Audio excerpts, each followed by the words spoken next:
Welcome to the virtual Stab Comedy Theater. It's time for the Suzette Veneti Show. Please welcome to your screen, Suzette Veneti.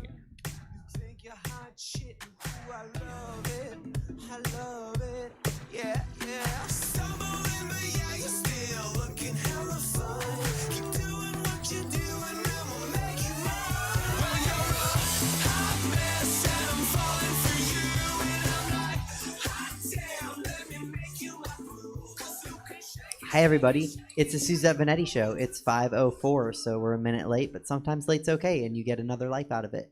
Anyway, hi, I'm Suzette Veneti and it's April 25th, and that means if you have May Day plans, you're white, because I don't know what May Day is, and it's coming up, I think. I don't know when it is, sorry.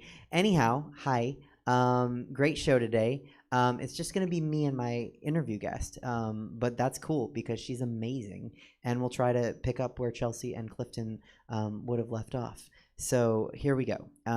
This is just a bit of news. 42,000 people in Stanislaus and Merced counties will be getting bottled water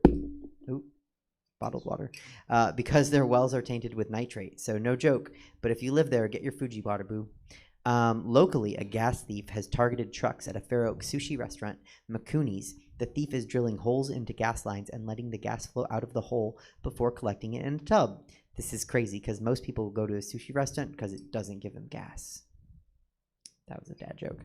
Murderer Derek Chauvin was found guilty in all 3 counts of killing George Floyd, which is good.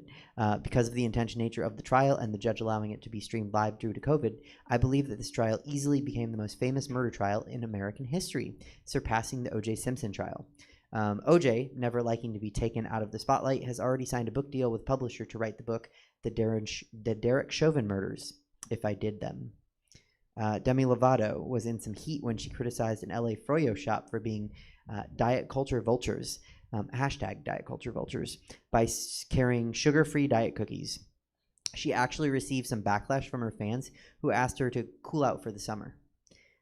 Little Journey Hoffmeyer, a 7-year-old biracial student at Gaynard Elementary, 150 miles outside of Detroit, had her hair cut last week on 2 separate occasions, once by a fellow student and the second time by a school librarian.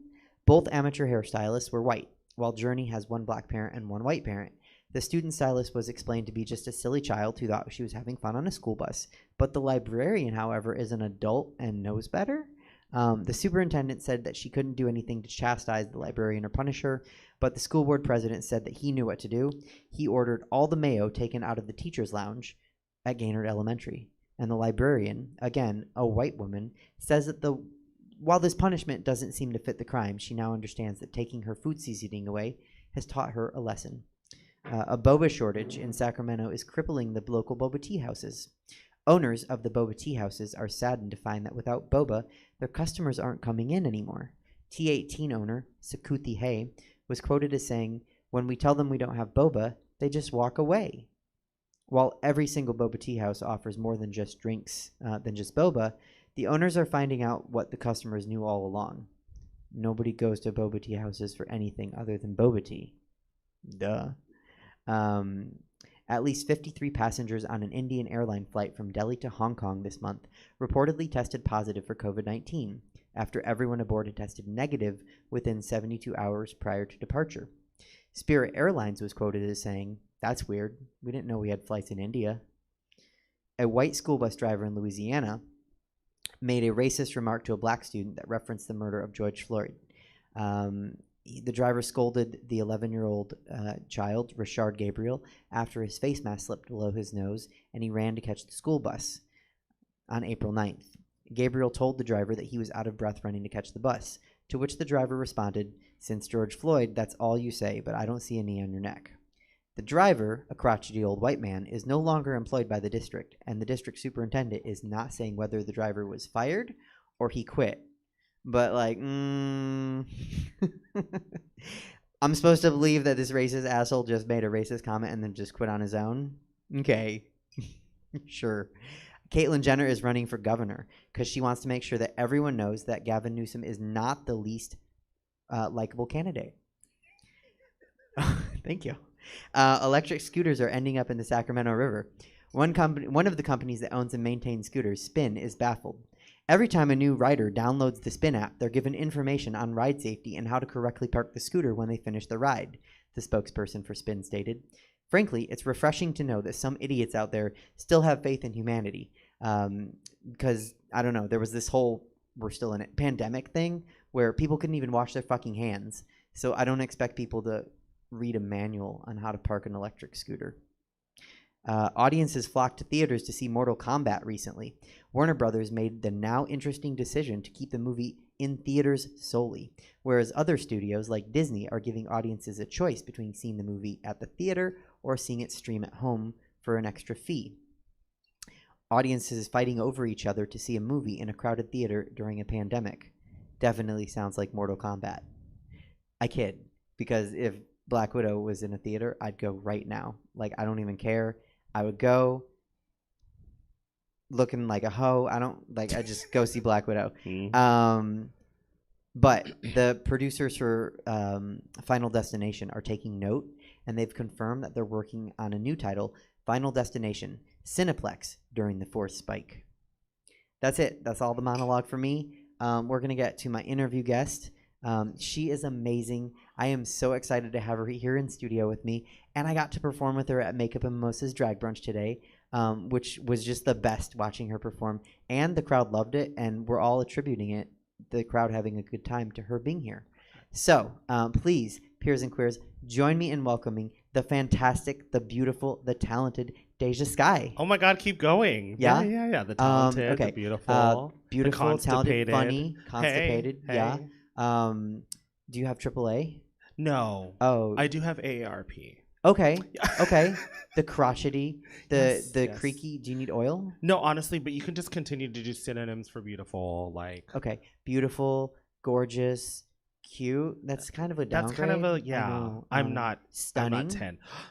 I think you're stunning. God, oh my God, with this lighting, probably not, but thank you. Jesse, do you know any synonyms for beautiful I'm missing? DeJa. That's the synonym. DeJa. Yeah, that's it. Okay. Absolutely. Yeah. Thank you for having me You're here. very Oh my DeJa-ish, gosh. DeJa. Hey, DeJa-esque. DeJa-esque. Okay. Okay. DeJa-esque. Yeah. Wait, am I supposed to be looking here or you? Either way. That's just weird if I'm talking. Yeah, no, I'm Yeah. gonna look over here. It looks like we're looking at each other on Yeah. the feed. If you look at me. Okay, cute. Yeah. If we both look, like sometimes when I say something like I don't know, I'm a real natural woman. And then look to the camera. Yeah, Yeah. yeah. Okay. Because I was like, that's gonna be so weird. Like, yeah. No. Yeah. Okay. You can look that way if you want. That'd be weird though. Yeah. Hey, how are you over there, mannequin head? Hi. Right. How are you? Okay, I have been great. I have not been in Sacramento in 2 years. So Okay. I've not performed for 2 years. And Sacramento to me was like, oh, I should talk a little deeper. Sacramento to me was like literally a second home. Like it was my first, not my first out of town gig, but it was my first gig that I started networking. I started like just becoming friends with all the girls here. And it was a shame it took 2 years, obviously COVID. Mm-hmm. But then the year before that, you know, all that kind of stuff. But Things happen. I am happy to be back, and hopefully for more than just today. Yeah, I hope so too. I am excited because when you were here 2 years ago, like I was not performing at any level where I would get a chance to perform with you. But today I got to, and it was such a treat. Oh, thank you. Yeah. Yeah, it was fun. So one thing Suzette told me, she was like, you watch my video, because I was telling her about like, oh, you do great Britney, like you must do Britney a lot. And she's like, not really. And I was like, well, the videos I've seen you do Britney. And she was like, 20 minutes later, she said, wait, you like watch my videos? And I was like, well, yeah, because obviously, shout out to you, Rebecca. She posts the videos, and I'm like, yeah, I don't watch like every single person's like from the beginning to end, but I was like, you know, I keep tabs of certain things. You're like, I didn't think anybody watched. Okay, so like I'm really honest and transparent about like my journey through comedy and drag on this show, and like I have tried to be as good as I can, but when you're starting, and I still think like I'm 4 years in on drag, right?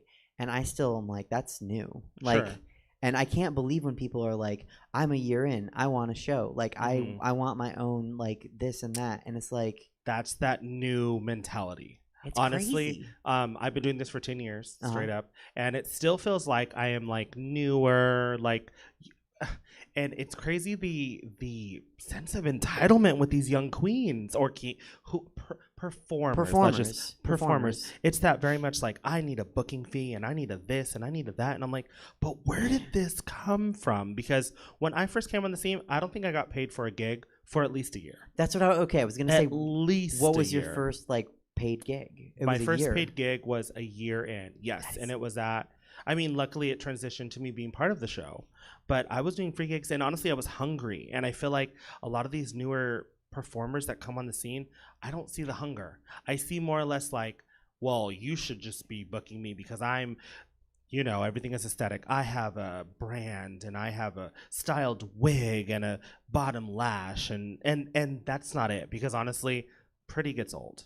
You have to have some sort of like substance. And I feel like a lot of these newer, not everyone, please do not, it's just a generalization. Right. I just feel like a lot of newer performers just come with this sense of entitlement. And it was never like that. Well, let me open that up. So first of all, you saying pretty gets old is actually like a really interesting thing because you are so pretty, but you have substance to back it up.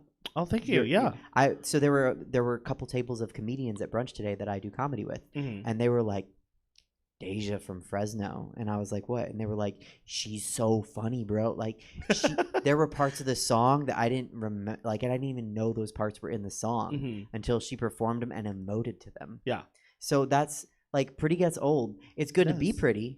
No, absolutely. I mean, I think I can't remember who said it, but they kind of said, I think it was Davina DeCampo from UK Season 1. She said the thing about old school was like what you do. So you have to perform or be you have to have something to back up, what it is. And the new way of drag is aesthetics. The new way of drag is coming out gorgeous, being able to take filtered gorgeous pictures on social media, because that's how you get noticed. That's how you get your name out there. Because before it was show up to different bars, talk to the staff, get your kind of name out there. Now you can literally post a gorgeous picture, be a skinny white twink with zero substance, and get all the praise.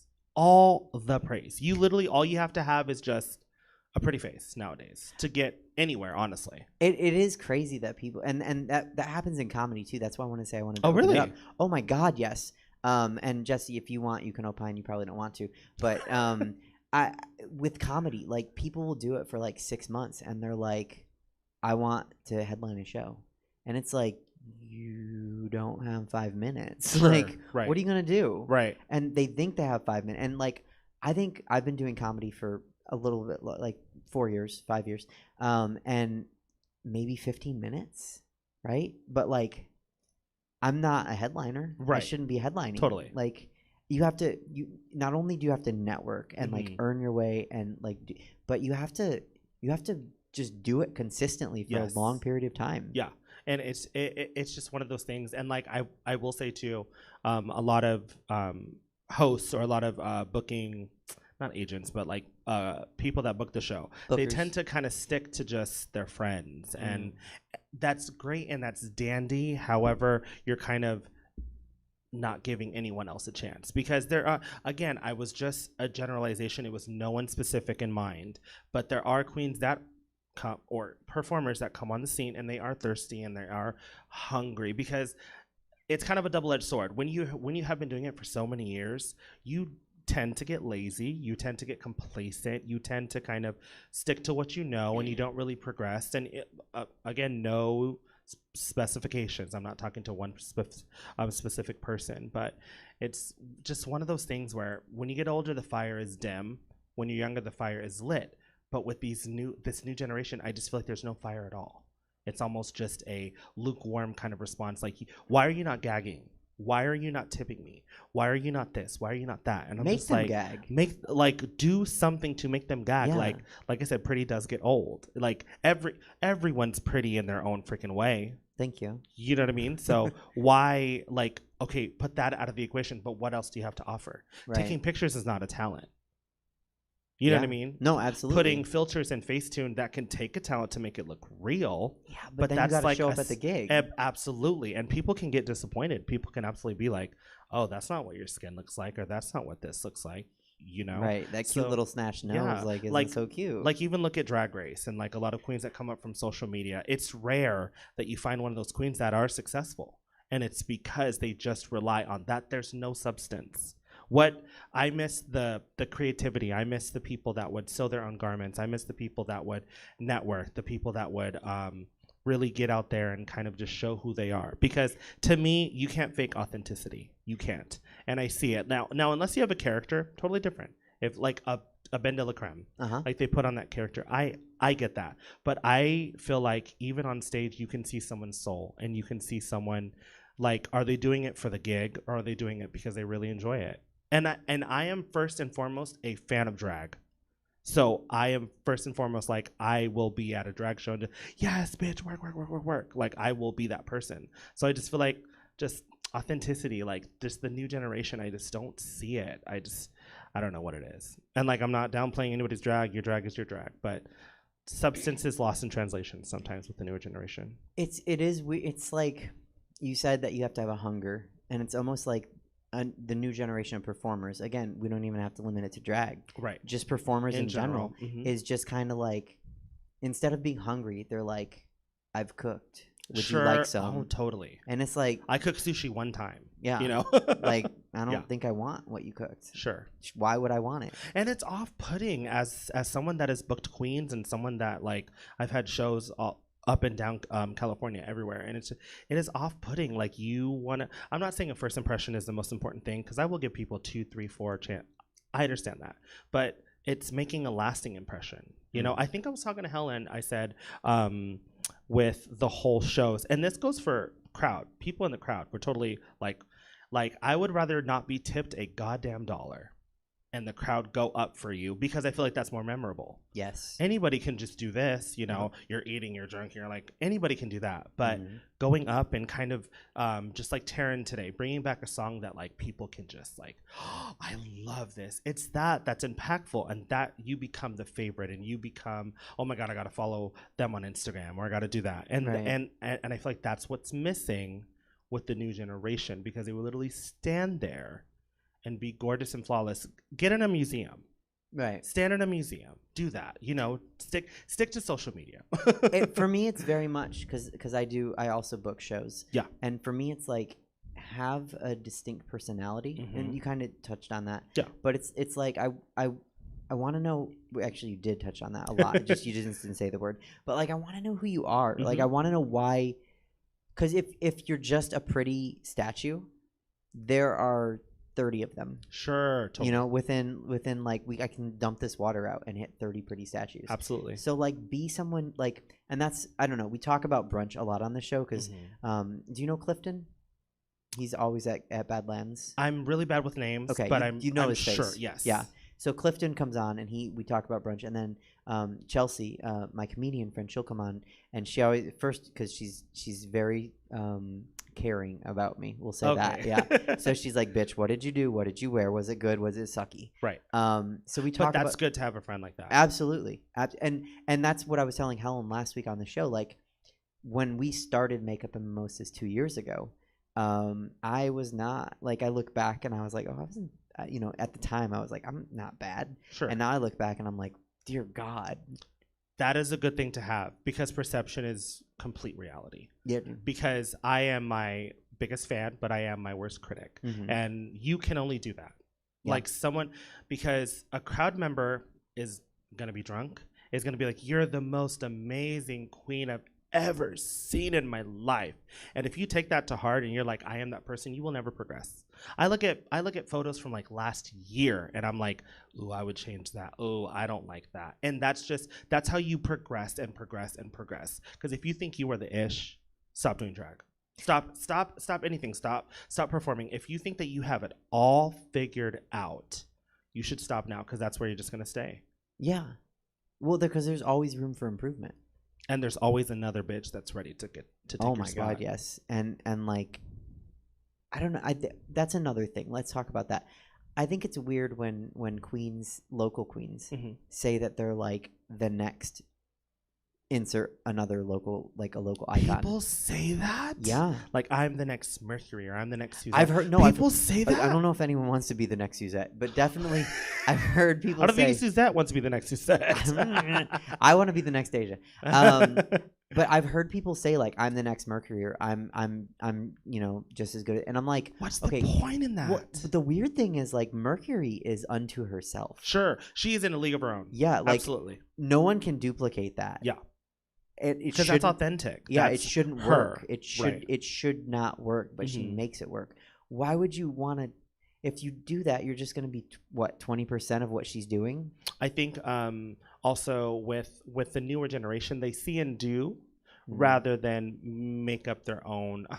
I feel like we're just ragging on the new generation, but I don't give a fuck. I feel like it's very see and do. They go on Instagram for inspiration and they want to copy a mug. They want to copy this, and this is for anybody. It's not just performers, but they see and do rather than figure out your face, figure out your aesthetic, figure out what you like to do, and then kind of capitalize on that. Like when you should never compare yourself with any other performer because you will never be that person, and then you're striving for something that's unobtainable. Right. Like you're never going to be that.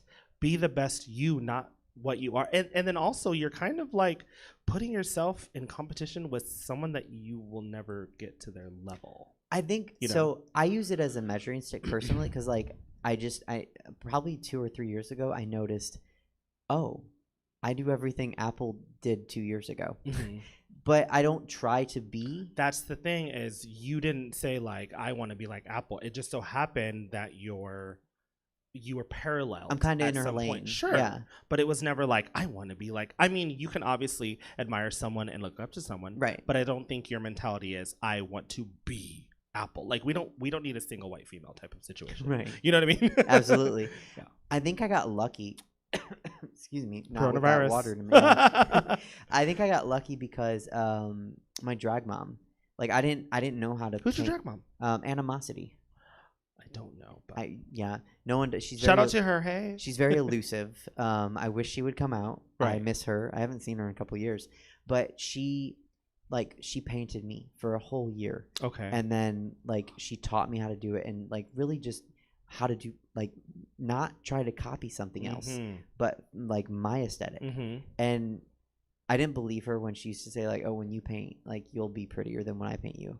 And now I see it and I'm like, oh, okay. I guess I figured it out. See, here's the thing, because and I can just speak for myself because this happens, is when you find an aesthetic or you find a look on yourself, you duplicate. When someone says do my makeup, you're duplicating your face on theirs. It doesn't always translate. You know what I mean? Now, unless you like went to school and understand shapes and understand this and that, it's literally just going to be like, I'm just duplicating my face onto yours, and that's not what it should be. Right. I have had 3 drag daughters. Now I only have 2. And I literally only did their makeup once or twice. And I said, find you now. Because I don't want me to paint you and you just be gorgeous for like the longest period of time. And then when you start doing your makeup, who the fuck is that? That's them. They look so gorgeous. So it really is finding your face.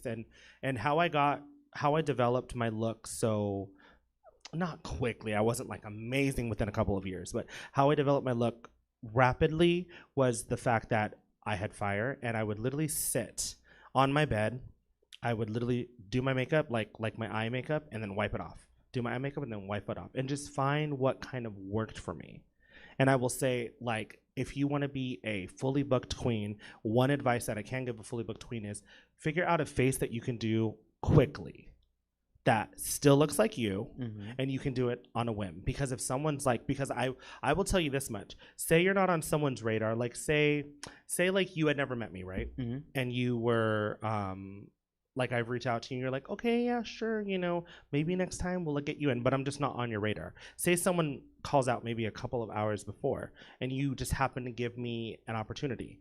That could be the opportunity for you to kind of open your eyes and be like, oh, shit, maybe I should have had her booked a long time ago. Because sometimes that's kind of how it works, being not a filler queen, but being kind of like a last minute kind of thing. And then that puts your foot in the door. Sure. Because sometimes being someone, like I said, sometimes all you book is friends, or Right. all you book is kind of the people that you know, and you really haven't seen that person. So find a look, do it quick, and also network the fuck. Like, I'm sick and tired. Like, what happened to the days where you would just be in drag just to go out and drag, rather than I need to get paid, I need to perform, I need to host? Whatever happened to those days? Like, whatever happened to like networking, getting yourself out there, and being that kind of just like, ooh, you know what I mean? Like, whatever happened to that? Now I feel like people just get into drag if they're fully booked. Yeah, I mean, I'm not gonna say I don't do that, but I have. Each to their own. I have gone, like, I've networked. Mm-hmm. You know, I've like completely gotten done up to Sure. network. Yeah. Like in the past. Yeah. So I did that, I guess. But that's what I mean, is like your first couple of years. Right. To get your foot in the door. People don't want you to tell me about you. They want to see. Right. Because you can show me pictures, a filtered Instagram picture. Right. Like, I want to see you. I want to see what you're capable of, and then I'm kind of gonna go from there. Because that happened all the time with in Fresno, where I'm from. People would be like, "Well, I'm this and I'm that," and I'm like, "Okay, well, come out. Why aren't you in face?" So so here in Sacramento we have after hours, Mhm. or we had it after Mhm. hours with Apple Adams. You're Sure. aware and Yeah, familiar? on Okay. Mondays. Mhm. Right. So that's a good chance for you to be seen. Yes.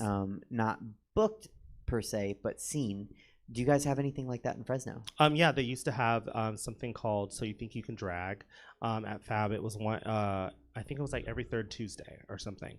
And it was basically, it wasn't a everyone is welcome, but it was like contact her, and then they would have like 6 people. And it was a Okay. competition, and the winner got like a $50 booking fee. Okay. And then they would be, the hosts of the other shows would be there. Sometimes we would judge. And then that's a good opportunity for us to see Right. what you're capable of, not tell us. So, but that's great. Like, I think I actually judged a after hours one time. I was Okay. just here just celebrating someone's birthday, and they were like, "Do you want to judge?" I was Oh like, God, "Sure." I wonder Why when. not? I wonder if I was there. No. Okay. It was the.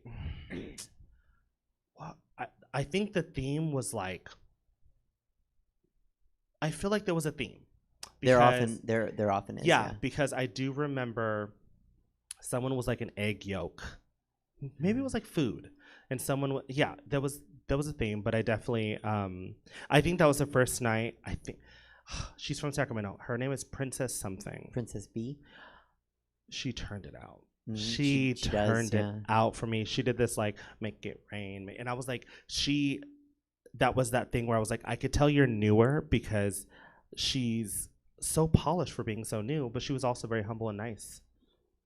So it was a good kind of like refreshing that you're that beautiful, but you know, there's substance to you. Right. Yeah. Right. You're not like jaded and. Sure. Yeah.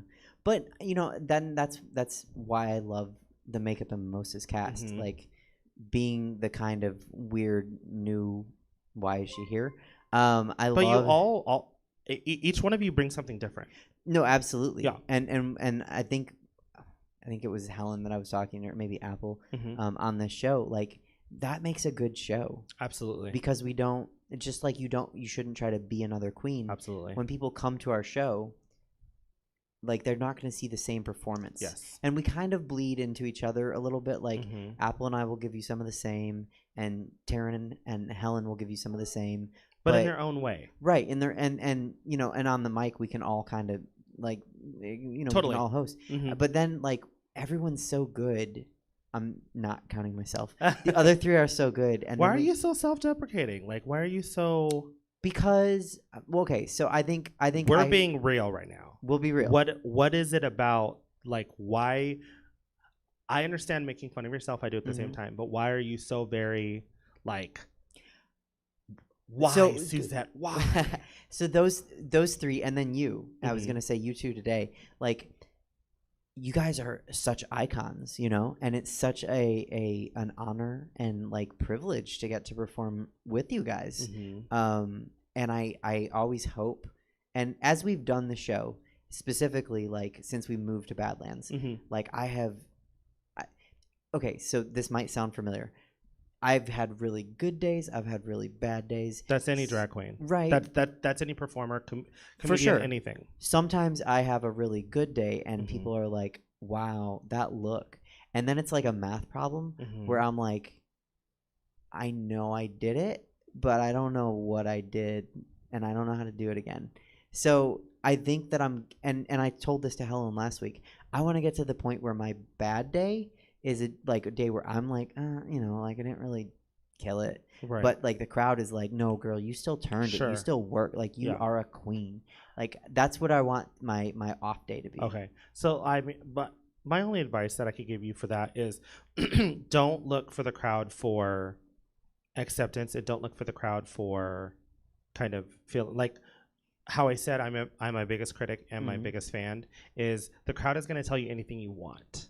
So you have to really kind of believe in yourself. And I kind of feel like you don't believe in yourself. And this is just me being completely honest. Because, I mean, we just met today, America. Mhm. We just met today and clicked instantly. But I've been seeing that self-deprecation in you. And I'm like, I would hope humility is great. Absolutely, humility is great. But I kind of wish that you would kind of see like your star potential and your kind of like that kind of thing, like how we were talking in the car. Like, I'm not saying I hate you, but I can't stand a woe is me kind of person. And I'm not saying Oh yeah, no, I'm not saying that like you're doing that. right. But it's just you should always believe in yourself. And I kind of feel like yes, the other queens have been doing it longer than you, and yeah, they pay their dues and blah blah blah. But you're up there with them. Like you belong with them. It's not a everyone else in Suzette.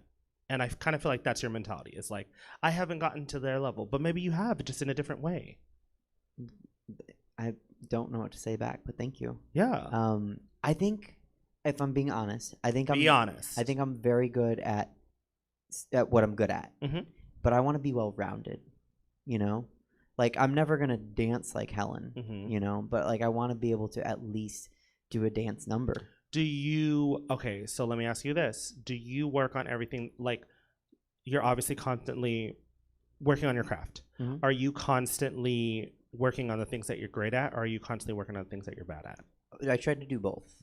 You should work on the stuff that you're bad at. Oh, no, I do. Yeah. Like, whenever I can go down to Stockton Yeah. and dance with Helen, Mhm. I do. And sometimes it's embarrassing Yeah. to dance in front of other people and, like, be bad.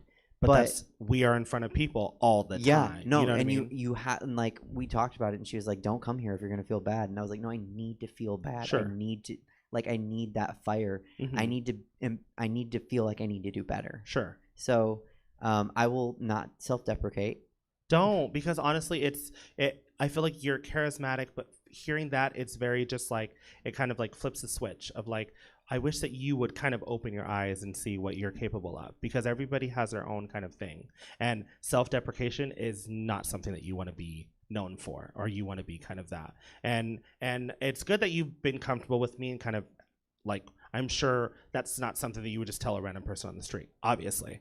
But I would love to like for you to kind of like put yourself up at the level of everyone else, because I feel it. I feel like you have something that no one else has. And the same thing with every single person, you know? Like, and like I understand the whole I want to kind of do that. You can be a well-rounded queen without being a dancer. That's just one aspect of drag. Or having great wigs, or having great, like, I feel like play to your strengths, and it's great to kind of want to be doing something else. That's always good to have kind of like that. But I wish that like you would know your strengths and kind of like play on that for the time being. Do you know what I mean? I think I've figured it out a little bit. Okay. Like today's numbers. Yeah. I was like, okay, these are in my wheelhouse. Yeah. They live for that I Love Rock and Roll girl. Yeah. They were into it. Yeah. I think I've been really careful with how I pick my songs for brunch in the last 3 or 4 months. Mm-hmm. Depends if I'm hosting or not. Right. Because I can be a little weirder if I'm not. Sure. Because I'm weird. Yeah. And I know that. Mm-hmm. But sometimes an audience doesn't want weird. And like we talked about this in the car on the way, you have to give the audience what they want. Yeah. Not all the time.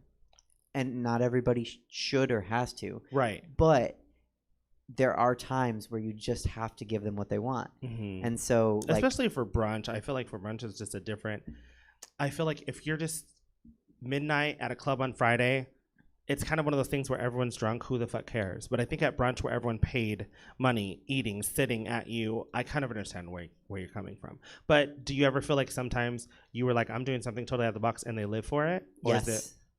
Yeah. So then do it. Okay. Why kind of, and you know how I said the whole like see and do thing? Mhm. It's kind of a version of that where, oh, I wish I could do this like Helen, but Helen can't do what you can do. Oh, I wish I can blah, blah, blah. But it's, and again, this is like no shade. I'm literally trying to like Right. push you in like the right direction of like, you have strengths that not everyone has. And you should play on that and really amp that up because that's going to be more endearing Okay. than just self-deprecation, Okay. you know? I, Deprecation, no breathing, you know? I will try to be more confident in my uniqueness. Yeah, and- you have star quality. Like, Well, girl, I've never heard that. but amp thank it you. up. Okay. All right. Believe in it. You don't have to hear something in order to believe in it. I don't Oh no. have to hear it from Stacy, who's it's her bridal party and she's drunk and oh, you're gorgeous. I know I'm gorgeous. Right. Do you know what I mean? But I know I'm funny. You don't have to laugh. I know I'm fucking funny. I mean, it does kind of annoy you when you know you're killing it and people are just like, really, girl? oh, and that happens a lot. Like at a Absolutely. drag show. Oh my God. Sometimes Mhm. I say some of the funniest things on the mic, and people are just not paying attention. But I'm probably the one in the back like, They're just- I will say the it heck? made me very, very like. So usually this is just me and this webcam, Mhm. and we'll have a guest zoom in. Right. It was so nice to hear somebody laugh at some of the monologue jokes today. Yeah. Oh my God. I didn't know if I could. That's why I was like, because there was a couple where I was like, Oh but no, you could. I didn't know if I could. Okay, cool. Yeah, But I saw it and it made me feel good because like stand up has been like drag. We've been it's doing. hard. Oh my God, have you to done it? write. It's on my bucket list. Okay, Because I feel like I am naturally funny. you are. I can't rehearse something. However, I feel like for me, the best comedy that I like. Sorry, not the best comedy. The comedy that I like It's is subjective. kind of like you could say it's best. is kind of like a self. Kathy Griffin Mhm. kind of tells stories about her life, but obviously elaborates it and kind of. I feel like that's more like because like we talked about how you can see a person's kind of heart and a personality on stage. I love seeing kind of like someone go through like some fucked up shit, but make it funny and make Right. it kind of like that. So like Kathy Griffin is my favorite comedian of all time. I fucking love her. Okay, Like I think love she's her. great. Oh my God, I fucking love her. Like I have all like my life on the D list, all the DVDs. Like she's iconic. So I just love. So okay, back to me. Sorry. Yeah, it's on my bucket list, Uh-huh. and I want to do it eventually. And I've literally have I will show you my notes. I Okay. have just stuff that I'm like I feel like I can just turn it out, but it's one of those things where like I want to do it in drag because I feel like I'm already visually clownish, so it'll kind of like add to the humor because I feel like if I'm just on there a bald fat gay guy, it's gonna be like, okay, where's this gonna go? You know, as opposed to like let me kind of amp it up that. And then also I feel like so I'll come out visually appealing and then be funny as fuck. So it's kind of like, wow, wasn't expecting that. You know what I Right. mean? Yeah. Well, okay, so I have one show Okay. that I produce. I haven't done it in a couple years, but I call it the shoe show because like the shoes on the other foot. That's the whole like. Thing. Got it. And because it happened because a lot of comedians were like, I want to tell jokes in drag, and I was like, okay, I'm not the boss of that, but like. I can't tell you yes or no. Just do it. let's set up a show so you have an excuse to do it. Sure. And then like we did a couple, and then some drag queens were like, I want to tell jokes, Mhm. and I was like, this is the best show to do that because, and honestly, it just made me feel like the funniest, prettiest person, and because all these comedians were booger queens. Right. And I don't know if I've defined this for the show. So booger queens is how would you define booger queen? actually? Unpolished, kind of someone that doesn't care about their visual aesthetic. Okay. But again, they can have other traits, like they could have perform, but it's just booger is basically visual. Right. And so all these comedians that had never been in done drag. definitely looked at, and I'll show you pictures after the show. Please do. Just wild booger queens. Yeah. And then the queens would come and they would look beautiful, Sure. but not have done comedy before. And I was like, this is too It's much of total. Yeah. It's totally like if only like you had that humor into that. You know what I Right. mean? And then you could just create like a team up. yes. Yeah. But I'll say that like it was really cool to see drag queens try comedy because so many drag queens host, but that's not stand up at all. Thank you. At all. Thank you. Because hosting is you're going off the whim. I mean, some comedy is kind of going For off sure. the whim, but you have to literally plan something out. You have to literally like write shit down. Right. You have to plan it out and know that you're doing a set. You're not just asking the straight guy how big his penis is or can I get you a shot or blah. Like that's not it. You are literally with hosting, if the crowd is not getting at you, well, okay, give it up for the next. No, comedy is like you have to stand there, grit it, and continue. See, that's what's kind of scary. But I also feel like I would, drag is one of those things where I am not the person like. If I have a wig on or off, I'm the same kind of person. Okay. If I see you if I'm fully out of drag, I'm gonna talk to you completely the same. I'm not a character kind of drag queen. So I feel like the only difference is when you're in drag, it's almost like that suit of armor.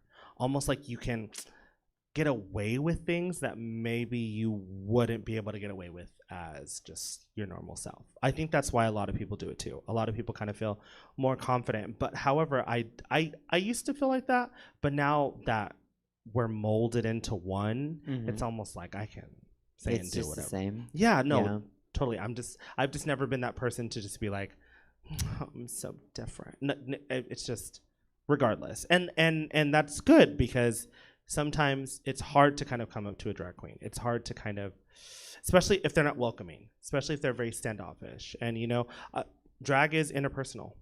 I mean, unless you're fucking just an Instagram queen, that's fine. But drag is interpersonal. You kind of want to create how we say you're just as good as your last performance, but you're also just as good as your last picture or your last interaction because word gets out very instantly. And you don't want to be, unless it's you, but I would never want to be called like, oh, she's a bitch. I mean, I don't mind a bitch, just don't fat bitch me. But it's just, you want, sometimes, most of the time, drag is an escape. Drag is for people that, like, I've had my friends that came from Fresno to watch me have not seen a drag show since COVID. Oh, they came from Fresno today? Yes. Oh, wow. And it's that kind of, two of them were in tears because it's just, drag is escapism to people. And drag is one of those things where, like, it makes you happy. And it sucks if you just have this inkling of a person and then you see them out and they're completely a bitch, standoffish. Please don't be, I'm looking at the camera. Please don't be that person, okay? Be nice. It's so easy to be nice. Even if you're having a bad time, stay at home. Simple as that. Don't be that person that's just on stage. Like if you are walking around the club, just know that you are on. And be that person, take pictures, don't be rude, don't be a bitch. Because it's off-putting. And I will not tolerate that. I don't know about anybody else, but I won't tolerate that.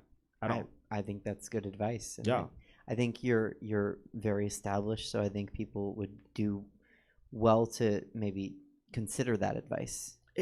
And that's just being a human fucking being. Yeah. I can't stand when I'm in a restaurant and someone doesn't say thank you to a waiter or doesn't make eye contact. That pisses me off. Or just like treats them like they're like subhuman. Slave or something. I'm like, yes, he is serving you, absolutely, but make eye contact and be freaking nice. And just say thank you. Yeah, I mean, and it kind of goes vice versa if you have a really rude fucking waiter. But it's just, they're working hard. Right. This is their job. Make their job easier. So you hit the nail on the head when it comes, because that's what I always say when people are like, oh, is stand-up hard? Like when drag queens or drag kings or whoever, people in drag community say, oh, is stand-up hard? I'm like, yeah, because here's the thing. Like when you're talking to an audience, exactly what you just said, you can be like, oh, they didn't laugh at that joke. Next up, DeJa Skye. Sure. But with comedy, like if they don't laugh, you're like, oh, there's another 4 minutes and 30 seconds of this. Yes. And it's so terrible. It's difficult. I saw two comedians when we went on a cruise to Ensenada, and one comedian bombed his entire set. Then once it came to the kind of the improv-y part where he just kind of talked to the audience, killed. Because that's easy. You have something to go off of. I have you to talk to right now. like I do a couple of YouTube videos. It is difficult for me, I don't know about anybody else, but it's hard to kind of speak to a camera and come off authentic, or speak to a camera and come off like you want to do it and you want to get there. It's so much easier to just talk to a person. It you is. know? I will say that. So you described two different skills in comedy. So one is material, which that's the rehearsed. Like, I've told these jokes, they will work. And then crowd work or riffing is because I'm not sure which happened next. It's one of them, and they're very similar. But that's where you're like talking to the crowd and like just going off of people. And that's funny. No, it is. But you can't do your entire set off that. You actually can. Really? Yes. So the comedian that's not here today, Chelsea, that's always she is so good at crowd work and riffing that she can do anything, an hour of it. Love that. And then her comedy partner, and I'll have to have you in a show with them. He's the same way. Like, they can just riff. They don't need to do material. It's so impressive because it's a skill. It's a lot more similar to hosting. Both are skills, really. Right. Oh, absolutely, absolutely. But it is possible. I did not know that. So we will have to get you to try stand up. Yeah, at some point. Want to. I'm telling you, it is on my bucket list. Like, literally written down. Like, my bucket list is like perform out of the state, which I've already done. Perform out of the country, which I'm working on, and then perform out of the world. I want to go on Mars. Oh, okay. I do. I do. Well, I have my own orbit, so I feel like I'll just probably float up there. Yeah, I think that's. You'll float too. Okay. I'm in your orbit. Yeah, absolutely. I am. Yeah, honestly, I think there's a TV surrounding me right now. Definitely, just kind of. A cat just meow. Yeah, just space debris also. Yes. Like recycling that needs to happen. That commercial. I'm my own tornado, honestly. You're your own tornado. Absolutely. That's how I should have introduced you. I think that is how I wrote it. Tornado. Kind of, yeah. This is what I wrote because I just made one up because I forgot I wrote one, and now we've hung out and like clicked and like, I love you, and so I was just like, I got this. But what I wrote was, this guest is a powerhouse performer. This sounds like a tornado. This guest is a powerhouse performer from Fresno who tears it up and up, down there, up here, and anywhere in between, and wherever else she performs. That's a tornado. That's a tornado. Tear it up wherever you go. Tornado. Yeah. Twister. That's me. Yeah. I've lived houses before. I don't know how, but I've lived houses. You could have an alter drag ego. So Twister Tornado? Thunderella, Twister Tornado. Yes. Love that. I used to say that I had an alter ego. Her name was Ivy Biatch. Okay. And she'd be the mean one, I guess, but I got rid of that. Nowadays, it's just all of it. It is weird. You start dragging. You're like, oh, I'll be like 8 characters, and then you're like, no, it's very hard to be one. Yeah. It's very hard to be one person, one look. Like, and I mean, you do a lot of look. I do one look over and over and over. I've started experimenting with colors in my eyeshadow after 4 years. It's hard to do. Trust me. I was a neutral person for maybe 5 years of my career, and just because it's easy to blend and it's easy to kind of do that, it's hard to work with color. But once you have it. My drag mom, very old school, was like, your colors should be on your clothes. Smoky eye. Very old school. Yeah. Very old school. But I love her. And I'm so glad. And you know the rest of my drag family. Yeah. I just kind of wormed my way into people's hearts. So I have 4 aunts. Yeah. Apple, Helen, Mercury, May. Love that. Right. And then I don't define my relationship with an older drag queen that we know. Okay. Because it makes her feel old. So. And she will tell you. She will let you know. Yeah. I'm not your fucking grandma. Yeah. Can we cuss on here? Oh yeah, absolutely. Can I say grandma? She's gonna kill me because you said that. Like, it was very nice performing makeup emotions. She's not gonna care about fucking. She's gonna care about the grandma thing. Yeah. No, she's not gonna care about cussing. Yeah. Like, nobody does. But like, if she watches this, she'll be like. But here's the thing. Whore. I told her one time, I was like, I think you're my drag grandma. And then she was like, no. And then she turned around, right? And she turned back and she was like, have some hard candy. And I was like, no. Not Coraline. You cannot give me hard candy after saying, no. Like, where are the orange slices, bitch? Like, come on. She is everyone's drag grandma. Like, she's like the fairy. How about this? She's the fairy drag mom. That's absolutely accurate. Better than grandma because she'll love that better for everybody. Like, I literally walked in, said hi to everyone, Kiki that and that. Girl, she gave me full on makeup. She gave me a queen necklace. Like, she's fully that person. Like, and it's weird because she's gonna kill me, but I think she knows this. She's not a warm person. She's not she's not like a. Well, she is and she isn't. Okay, yeah, that sounded so wrong. Like I'm like, no, she's not warm at all. No, but but I know what like you mean. Like that's not how people would. You have to know her. Sure. To feel the warmth. Because immediately, and I think this is maybe just the drag thing. That immediate, you think, let me be catty, let me be comical right off the bat, rather than like when someone walks in like, oh, you're back. It's that immediate thing. But if she likes you, she'll give you gifts. Yeah. She'll give you gifts. She's like a drag fairy godmother. Mm-hmm. Yeah. My aunts are very very weird. So I have the fun one that's like my mom, Apple. Mm-hmm. I have the very business one that will like slap me if I do wrong, Helen. Yeah, I have the and you'll slap her back, of course. Right. Oh, absolutely. Yeah. Helen. And then I have the crazy one, Mercury. Yes. And then the like really really pretty one that I see twice a year. Yeah. And I'm like, how are we related? Yeah. And that's May. Totally. Yeah. May has been stunning her entire career. She will tell you otherwise, but she's been stunning her entire career. You talk about self-deprecation. She posts pictures and she's like, "I'm so ugly." Oh my! And it's like, God. Now is that a cry for attention? Is that like fishing for compliments? I don't know, because I don't know how can she? What is she seeing that like the rest of us see one thing? Here's the thing that's kind of going on to that. You know how like, well, not you know how, but I feel like the people that are the most insecure look the most visually appealing. People that go to the gym a lot, they're always talking about them being fat.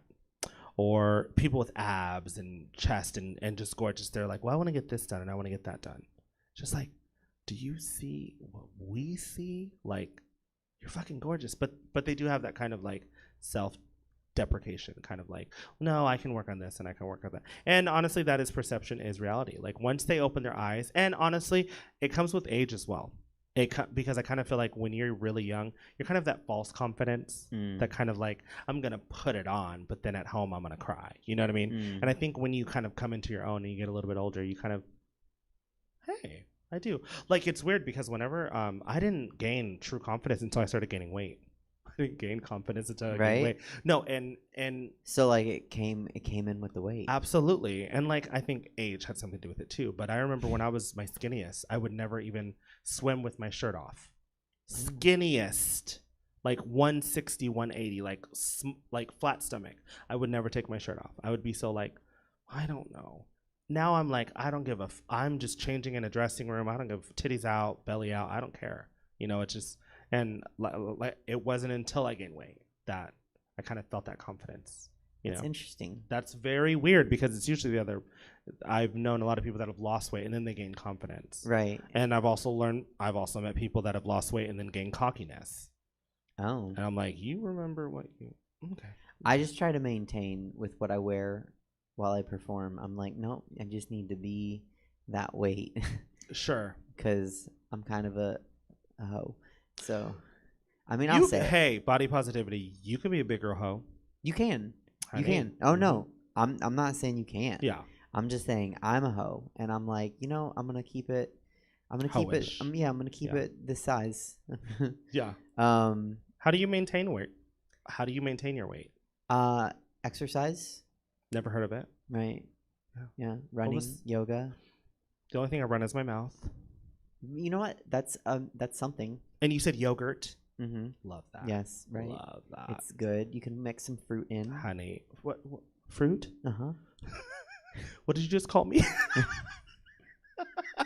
The people that come to brunch. Fruit. Yeah. Flamers. You mix them in with the yogurt. Mm-hmm. Yeah. Okay. I love talking to you. Yeah. Is there anything else that you want to talk about right now? Or shall I ask you a question? Let's ask. Let me get a drink of water. Yeah, have one. Okay, so let's see. What have you been up to during the pandemic? Eating. No. And also, if we get sidetracked again, I'm good with it. Okay. I got I care about time for you and Jesse, but. I'm just enjoying myself. I'm very that person that will just, and you got to give me a cutoff and then I'll know. Okay. But even then I probably won't even know. Pandemic, sewing. Actually, the pandemic actually made me confident in sewing for other people. Really? So I used to, like, I sew all of my own costumes. Like, I've been doing that for maybe like 8 years. I literally just bought a sewing machine and just dived on in. But Is that something anyone can learn? absolutely, Really? anyone can learn anything as long as they have the drive for it. Okay. Anybody can learn a cartwheel. Anybody can learn stand up, or anybody can kind. It's wanting it. It's wanting that fire and wanting to kind of get into it. Like, people will be like, "How did you start this?" or "How do you do that?"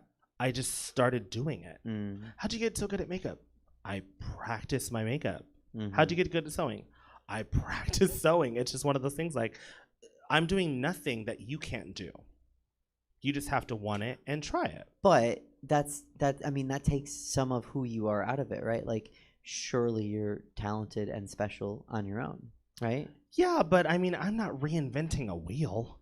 No. I'm putting makeup on my face in like a different shape or something like that. But I'm not one of those people that's like, "Oh no, how dare you?" Blah blah blah. Okay, you know? and normally I would make a self-deprecating joke here, which I'm not going to do. Thank you. You're welcome. Thank you. Mm-hmm. But let's say there are people out there that you see put on makeup for 6, 7 years, and you're like, you aren't getting it, right? Okay. In this instance, I will agree with you. Okay. There's queens that have been doing it for a very long time, and their makeup isn't where I can't say should be, because who the fuck am I? Let's say it's not where they think it is. Yes. That's okay, a nice but way to say it. that's also delusion. A little bit delusion. A little bit. I think it's just. I mean, it depends what kind of queen you want to be, and what kind of, who you want to kind of like. For some people, makeup is. They don't care about the makeup, or they don't care about the wigs, or they don't care about the. It's just what you kind of want to, do. Like, I always knew that the first thing someone's gonna see is my makeup. The second thing someone's gonna see is probably my ass, and the third thing is probably the costume. So I kind of focused on that, and then that will tie it all together as my personality. So I kind of feel like that's the package of DeJa. Like, yeah, I can perform, I can dance. Where's hair in there though? You makeup, ass, costume. Well, I think what happened. Okay, so. Back to fucking 40 minutes ago, when we were talking about, what kind of, queen you want to be, or what your strengths are and everything. I feel like when I first started out, obviously I wasn't great at makeup, wigs, none of that. So I was like, okay, I'm a dancer. People kind of pigeonholed me to be like, you're a dancer, you're a performer. And that was great. But what I wanted to be was an all-around great drag queen. Kind of like how you were saying, but it was more or less, okay, I have performance down. Let me work on something else. You know what I mean? So that's when I started buying more wigs and started, like I said, practicing my makeup, because I was like, okay, I got this. Let me get this. Once this is down, let me work on that. Once that is down, let me work on that. And it was a gradual progression. Now I feel like, so I went from a dancing queen to once I started sewing, then people kind of known me or associated me with like costumes, or like, you're like kind of put together, and again, my makeup wasn't the best, but I think it was great for what I was trying to achieve at the time. Then hosting came into play, and showing a personality and showing kind of that, because and again, this is a generalization, I kind of feel like when you're kind of just a certain type of queen, like I'm just a performer, I feel like then all you're associated with it is that, and I feel like that's all they clearly want the world to see is I'm just a performer. There's nothing kind of behind it, Right. And so after I started, sewing, then I was like, okay, what's next? And then styled wigs I don't know how to do wigs. Okay, let me just put that out there. But I think I've always loved wigs, but I just bought 2 wigs and just stacked them. That was my big hair. And then once I started, getting into styled wigs, I'm like, oh, this is elevation. This is kind of where I want. It's like a natural progression. Or when I started loving color, I started loving pastel, and I feel like it was a natural progression. It wasn't like, why is she randomly loving pastels? I feel like I have a colorful personality, so I feel like it kind of fit, And then I started doing the whole unnatural color with wigs, and then that became kind of the thing. And then that's what people would associate me with too. And then I was like, okay, well, let me take that and put it on my eye, because again, I was just neutral eyed, and I would just do a nude lip, and it was great, it was cool, but I was just like, I think exterior should match your interior as well. Like, Okay. like what you kind of like, if people know you as a bubbly personality, I feel like that should translate aesthetic wise, you know? Okay. I mean, I'm not, again, I'm not saying it should. I No, feel no. like it kind of makes sense with the total I was thinking package. about that for me, right? Because Yeah. I am known as bubbly. I feel like your aesthetic right. works for your sense of humor and your what type of queen you are. Okay. I feel like it makes sense. I really Okay. do. And that's what I mean by, like, you may not think that you're a total package, but I feel like from performance, comedy, and aesthetics, I feel like it makes sense. There's some queens that, and again, this is no shade onto them. It depends what you want to do. Mm-hmm. But I feel like there's some queens where there's no rhyme or reason for what they're doing. They put a brow up here, but why? Well, see, now that I think You know. that was me not that long ago. Mhm. Like, why am I wearing this? Why am Sure. I performing this? Mm-hmm. Why am I choosing, that look in this moment? And like, And I think you were doing the whole like see and do type of situation. Well, they're doing this. possibly, Maybe. I think more it was just like kind of stabs in the dark. Mm-hmm. No pun intended for where we are. But like, as I read stab behind you, like just really like just hoping that I get it right, but Mhm. not understanding how to get it right or Or what why right you're- was. Yeah. Mhm. Because you see, and this is 6 months ago, Okay. so allow me some Yes. latitude, Uh-huh. Your Honor. So you see, you're performing. You're me, right? Yes. And you're performing with Helen and Taryn and Apple, Mm-hmm. an amazing guest like DeJa Skye, Mm-hmm. and you see them, and you're like, how do I do that but be me? Like, Sure. what's my version of that? Sure. And- But that's another thing, is being inspired and not copycatting. For sure. No, I You're- think that's important. Yeah, you're inspired by them and you want to kind of get to that level, not I want to do what they're doing, you know? Right. Yeah. I think maybe semantically I probably would have said I want to do what they're doing, but I Mhm. meant like Totally. I want to Yes. I want to do my version of that. I want to be Absolutely. me, wholly and totally me. Yeah. But like I want to do that Sure. as me. Yes. So I think it's a process, you know. Oh, and, absolutely. And again, like 4 years is not long. Mm-mm. So I feel like I'm just kind of figuring it out. And in comedy, they say it's 5 to 10 years to find your voice. Mm-hmm. And I've heard it's probably about the same in drag. Yeah. And so you said you're 10 years now, Mm-hmm. And I still feel like, I swear I started still finding yesterday. it. Yeah. which is so crazy to hear you say that. Like you like when you became associated with costumes, because Mhm. I look, before we booked you and I got to meet you, like I knew of you, Mhm. but like I really started like looking into you for this interview. Mhm. And I was like, oh my God, these costumes are amazing. Like, and it looks like that's been your thing the whole time. It's only like maybe 8 years, but it's just, I mean, it's like I said, like I want my visual to match my personality, and I want my Right. visual to match my performance and stuff. So I think it takes time. It takes Yeah. a lot of time. I mean, nowadays people are coming out just stunning, and people have designers and this and that. But I pride myself that I'm literally, besides my wigs, I am a like sole producer of DeJa. I taught myself how to sew. I taught myself how to do makeup.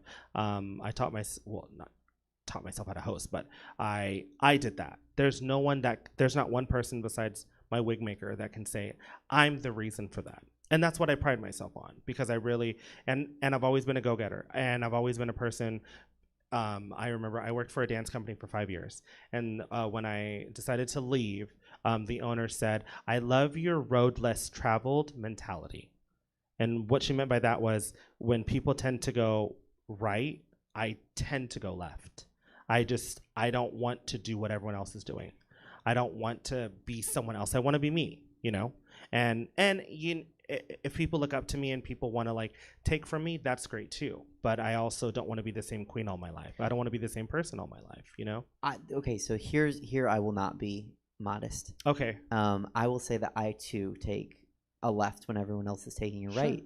Do you think that is what makes a good star? I think so. Because you said I was a star, Mm-hmm. right? And I think you're a star, Mm-hmm. and I think all the queens we performed with today are stars. I think originality can't be faked. And I think that, I mean, again, we're not trying to reinvent a wheel. Right. We're just trying to invent the wheel that says our name on it almost. You know, we're trying to kind of like stay in our lane and almost kind of like create our own lane, you know? And we're not saying we are the inventors of anything, but I think that. But I mean, you are, because you are the inventor of DeJa Skye. Yeah, but right? I mean, when I think of it, like, what I mean by that is I feel like there are some people out in the world that are like, that person copied my blue wig that was a half updo. Did they? That person copied my highlight. And I used to have a girl that I worked with that said that I copied her highlight. Something that every drag queen does. I copied highlight. Oh, you took that glitter from me. Oh, how dare you wear platinum blonde hair.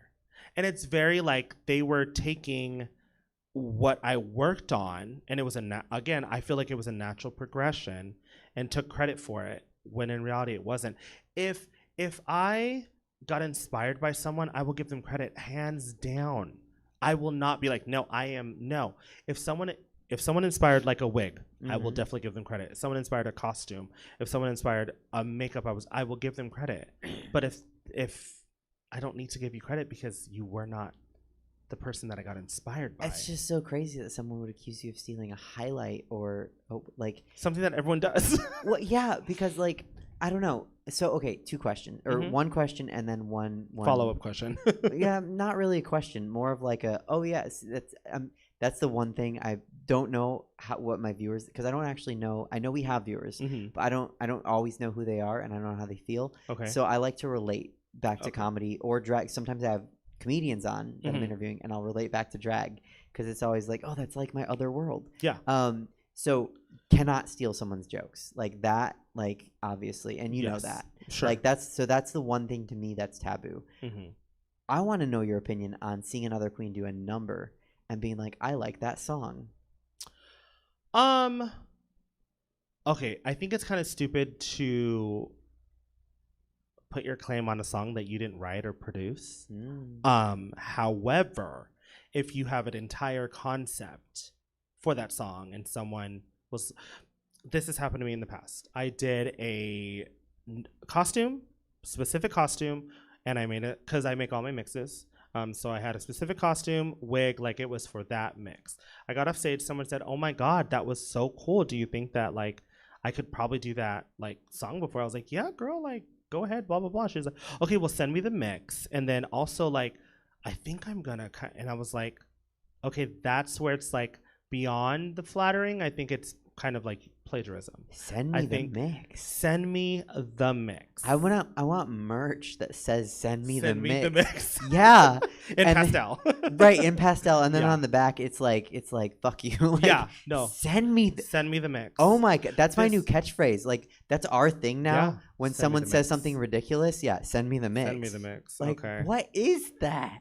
It's people, and like the crazy part is I don't even think she like understood how it came across. I think she was kind of like, it's normal. It's not normal when you're trying to create your own lane and you have someone trying to steal. And the first thing, this actually happened to Kara one time. Kara makes, shout out to you, sis, Kara Coronado. Who I've never met her, but I am very upset. She's so funny. Oh, so here's the thing. She said that Clive Max is the snack of sack. Right, and I'm just mad that I didn't think of that first. Right, but it's okay because like, oh my gosh, I'm a nosh. Yeah. Okay, back to Cara Coronado. Yeah, so she's amazing, better than me at mixes. She's amazing at mixes. She had this mix that she again she got inspired from another queen, but she made it her own. It was her TV mix where she just did different kind of theme songs for TV. And she's the type of person where like. Not me. I am the opposite. I'm like, if I made it, I own it. Unless there's a couple of mix that I'm like, yeah, sure, I'll sell you. She made a TV mix, performed it everywhere.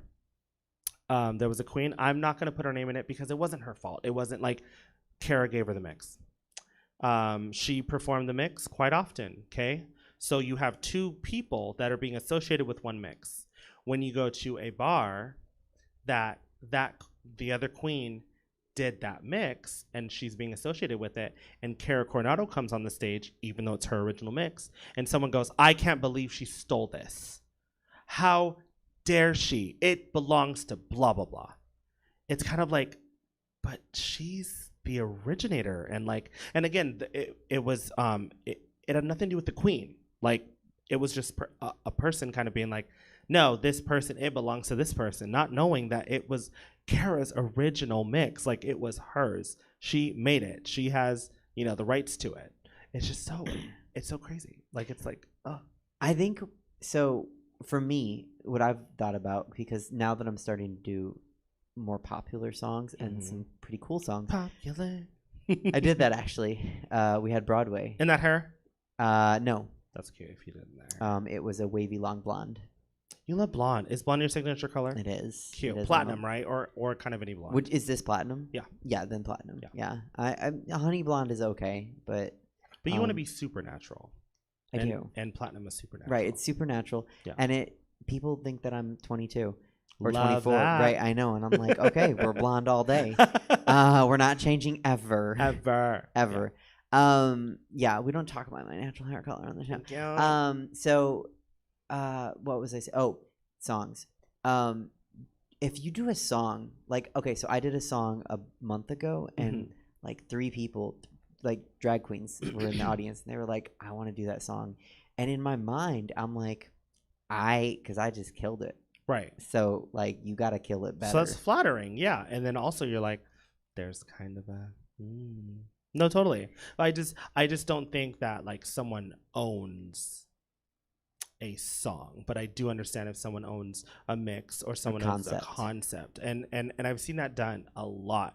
And especially with the new frontier, which is Drag Race. People will see and do, and that's fine. Or YouTube is everywhere, so people can, people will record any performance and they'll just fully copy it. I think so. There's another strange phenomena I noticed in both drag and comedy is there are people that get into them. And we've talked about this a lot on the show, so this is kind of like a slight recurring theme on the show. There are people that get into performing, not because they need it, not because they're a performer, because they think it's like, this is funny, they think it's like a get rich quick thing or a get famous quick thing. Oh my God. And it's like, oh, honey. But you can, as an audience member, as a fellow performer, as anything, you can clock that and what is the real tea. Absolutely. But it's like I'd be performing, like I'd be like telling jokes in the bank line to other people. Like I tell, like I can't not, like it's not like a perverse sad, like, oh, she needs attention. Right. It's more like, no, I need to perform. It's innately you. It's like I breathe and then I perform. Sure. That's who I am. Absolutely. So it's so perplexing to me. And that's what it sounds like. It sounds like those types of people would steal a mix or a concept because they don't have something inside of them. They don't have creativity. If you have no creativity, what are you doing in drag? Sure. Like, but it's that thing where drag is the new frontier. Drag is that thing that drag used to be looked down upon. Like when I first met a drag queen, I was grossed out and I was scared. I was like, what is that? But it wasn't until I was kind of like, dang. So it was. Do you remember who it was? Then, no, I don't even think she does drag anymore. Okay. But I was just very like, what the hell is that? And again, I was a little like 18-year-old, kind of fresh out of, because I came out at 18. I came out very late for some reason. So I was freshly out, and I was like, what is that?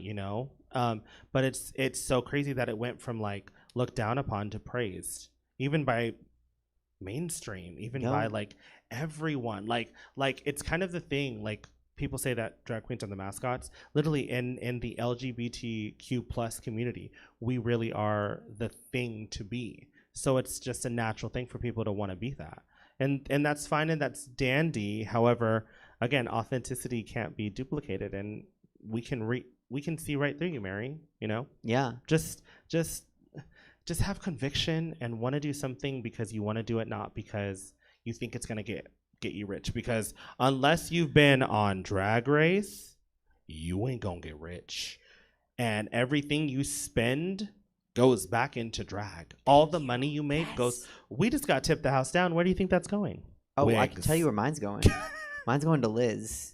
See? Wait, yeah. Shout out to you, Liz. She just made me 5 gorgeous wigs. Oh, she is amazing. And So like good. people are like, Suzette, your hair. And I'm like, Did she make that for you? Yeah. Yeah, Liz does all my hair. Yeah. Like I have a couple that she hasn't, Mhm. and that's just because either they just aren't good enough to. Mhm.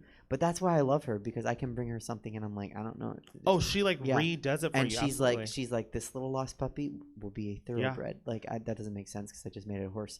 But that's what Liz Nay. does. She takes She does. puppies and turns them into stallions. She takes trash and makes it into treasure.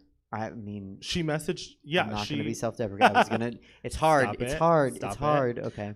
She.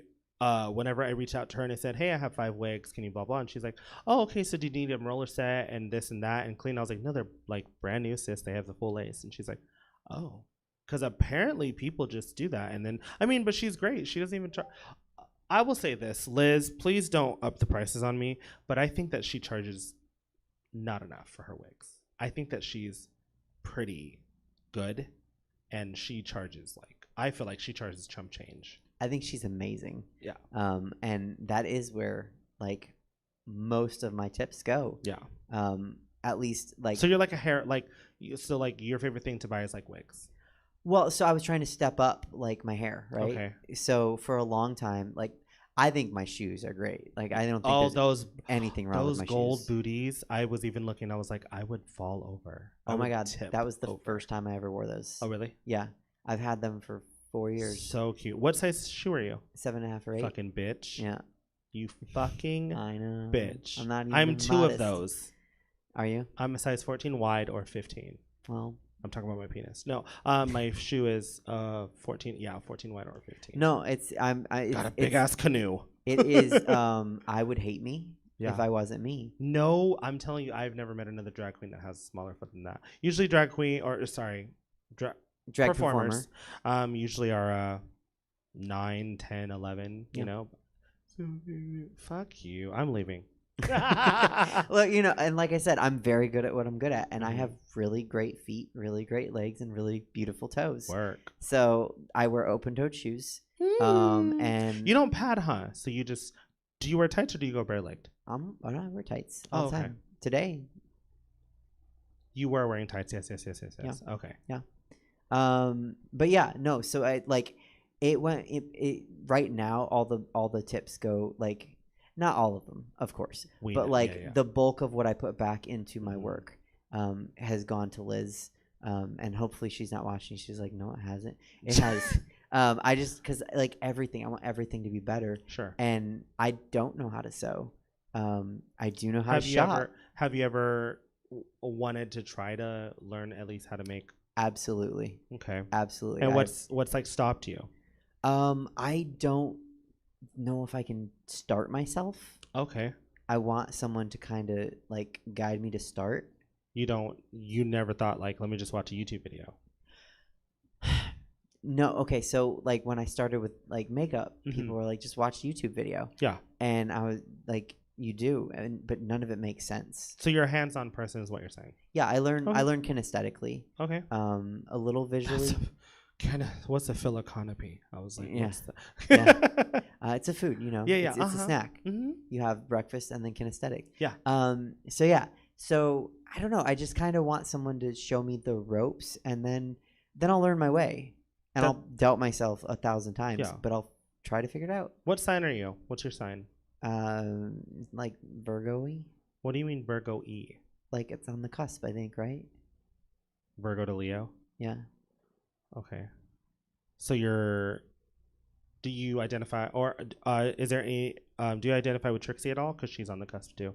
No. No, not at all. No. So we're talking Trixie Mattel, right? Sure. Okay. So when I was watching, like, because I got in super late, right? Like the first season I watched live was 10, and then No. I mean, it was a slight judge, Right. But it was like because I started season 1.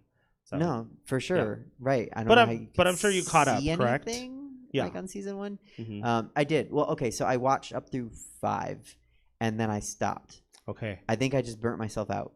Because you were like trying way. Yeah, well, okay. just because I just binged like 1 through 5, and at a certain point, like you're like, okay, It's kind of the same thing. it's Yeah. just wash, rinse, repeat. Sure. Which is weird that I stopped before Bianca, Which as is a my favorite comedian. season. I think it probably would be. So I I was watching and I'm looking for like who I can relate to because you that's what you do as absolutely anybody as a person, yeah, right. And so season 1, nobody, right? Not even like Tammy Brown. Okay, so that one I was like, is that me? And I'm not trying to like typecast you. Sure. No, I don't. But that was my fear. Yeah. I think Tammy Brown is how I am scared people see me. You're not Tammy Brown at Thank all. you. No, Thank you are not a delusional kind of person. I think you have a very specific comedic kind of timing and stuff, and that's not Tammy Brown at all. So then I think season 2 or 3. No, not. No, because Pandora's not funny. Okay, season 3. Well, so no, hold on. There was this one queen. I don't remember her name. I can look Okay. it up because I have the internet in my hands. She came on, Okay. right? And she's the first one off, whichever season. Uh-huh. And she's like, I'm an Italian, blonde, bimbo, bombshell, funny. And I was like, bitch. Like, I'm watching this like Sure. 15 years late. Yeah. And I'm like, why are you stealing me? And she was gone in one episode. And I was like, well, she's not me. Okay, I'm going to look it up. Season 2. Oh, Venus Delight. Maybe. She's Italian. Yeah, I think Yeah, Venus Delight. and she does Madonna. Yes. Yes. Yes. Okay. Which I did last week. But we're drag queens, right? Yeah. Like I'm drag princess, I say. Mhm. So like you're gonna hit Madonna every once in a while. Then season 4 was it 3 or 4? Not that I 4 identified with Latrice, was Latrice. but I was like, oh my god, she's my favorite ever. I will That's never have the another world. favorite. That's the world. She is the beloved. Right. She is the one that like. There's not what like when you think of Drag Race, you think of like 4 queens. You think of Bianca, Alaska, Alyssa, and Latrice. Those are kind of the 4. Oh, and kind of Adore. But those are like the 5 that when you think Drag Race, those are the 5 that go to, and all for different reasons. But Latrice is literally like she's just beloved. Oh my god. There's not one. I don't think there's one person that dislikes her. So I was binging. It was during when the pandemic started, right? Mhm. And because it just popped up on my Facebook, and I wrote like, Latrice is my favorite and always will be. Yes. And then I watched season 5, Mhm. and I finally. Okay, so first before Latrice, there was Bendela, and I was like, "Is that?" Yeah.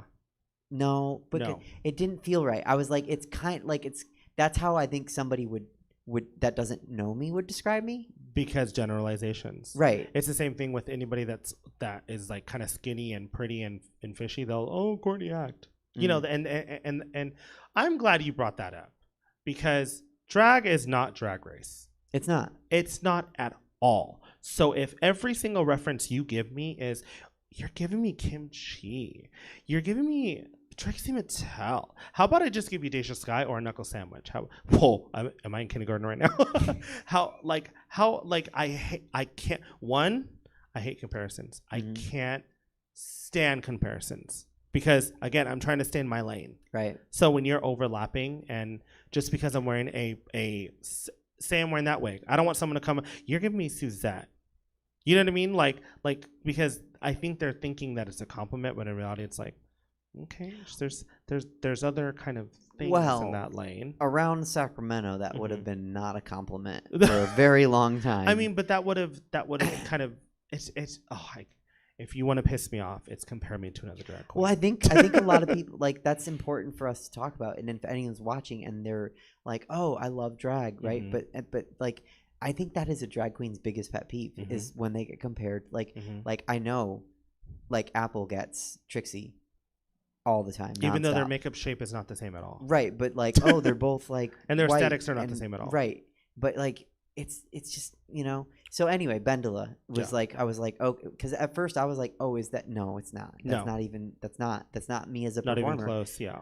And I don't want. We just talked about how people shouldn't do this, and now I'm going to compare myself to a RuPaul drag queen, but you're doing it. That's different. It is. Someone's it doing is. It to you. I'll say who I at least can aspire to be or related to. It was when I finally saw Jinx. Okay. And I was like, oh, that I can see. I can see. That's me. Like if I could be, but in a positive way. Someone's not doing that to be like. Someone's not saying it for you to like piss you off. Like that's something to aspire to be. Absolutely. I was just like, oh, she's weird. She's quirky. She's like talented in ways that others aren't. That nobody else was during that season. Oh, and it's crazy. Sorry about it. Yeah, no, it's crazy watching it like 10 years later because you know she wins. Yeah. And everybody's talking shit the whole time, and they're like, she's gonna go home, and you're like, she's not though. Well, that was the thing. I remember that was the first season 4 was the first time we had viewing parties at my old club, and we would rotate hosts and stuff. And season 5. I apologize, season 5. I was like, Jinx was not on season 4, season 5. And I remember people in the audience like responded to her, and then a queen that I will not talk about because she doesn't deserve my breath was like, if she was from Fresno, you guys would talk shit about her. And I was like, that's your mentality, sis? And this was after Sharon Needles just won. Okay, drag is changing, drag is evolving. It's not a pretty fishy pageant girl, right? You know, and they were the ones that were pigeonholed. You know what I mean? Like, you can say that Jinx is a comedy queen, but she's so much more than that. Oh, she's an actor, a comedy queen. Yeah. Yes, it took her a while to fix her makeup, but that's one aspect of it. There's no makeup challenge. There's no maxi challenge about makeup. Right. It is about talent. Makeup, yeah, it is a talent, but you are just pigeonholing her and just a comedy queen. No, she's just a phenomenal entertainer. Oh my God, is she good? She's amazing. So, and maybe that's why I stopped, because I had just binged 5 seasons. So you were like, I found who I love. I between her and Latrice, I'm like, I'm set. Right, very upset. And I want to see Bianca's season, and at some point I'll circle back. Yeah. It's amazing. It's my favorite season. And I know she's amazing. And I was a fan of hers before she even got on Drag Race. Like, it's always nice to kind of like be a fan. Well, not always, because sometimes they like disappoint you.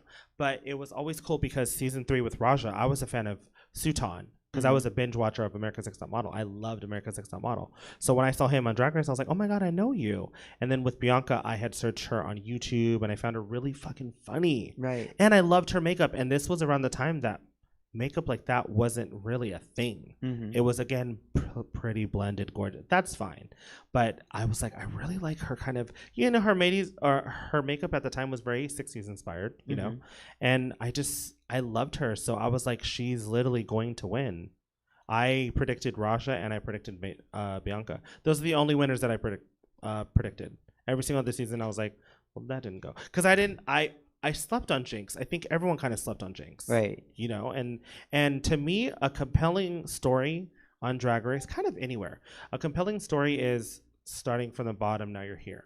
Rather than like an upward trajectory, and maybe some, you know, bumps, but rather than a downward trajectory or a plateau trajectory. If you're just the same it's not compelling, and it gets old, as opposed to you're constantly getting better, and a little bit of bump and then getting better. It's a compelling story. We want to root for people. Absolutely. You know, and the underdog is the one that everyone will root for.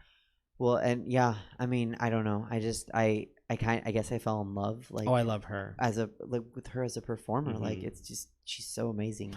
I will say this too. I heard through the grapevine that Drag Race Superstars is actually happening, and her and Bob are my main people that I think will win. Oh. So a comedy fan, he watches this show. He just sent me his name's Bob, actually. Love that. Right. And he sent me a clip of Bob the drag queen, and he was like, this is pretty good, because he's a comedy. He totally, I love him. I love you, Rubber Best. But I was like, yes, that's Bob. He's very famous. She's very famous and very, very funny and very good. So it's funny when people don't know. Like, it's refreshing, I guess. I was just about to say, to me, it's not funny. It's like refreshing, because for everyone else from the outside looking in, the only drag queens that they know are people on Drag Race. So it's very like, you don't know who that is. And like, we're not saying you should, but it's very like, oh, well, let me tell you a little bit about blah, blah, blah, blah, blah. Because it's like, yeah, it's cool. Because again, you cannot support drag and not support local drag. You cannot support drag and say that you only like Alyssa Edwards. That's not supporting drag. You're supporting Alyssa Edwards. You're not supporting the art form of drag. Let's talk about that. Let's talk about supporting local drag. We're just not going to do my questions, and I am fine with that. Okay. I just wanted to make sure people know that this is all just us talking. Yeah. This is great. This is what happens when you have a connection. Yeah. this is a kiki.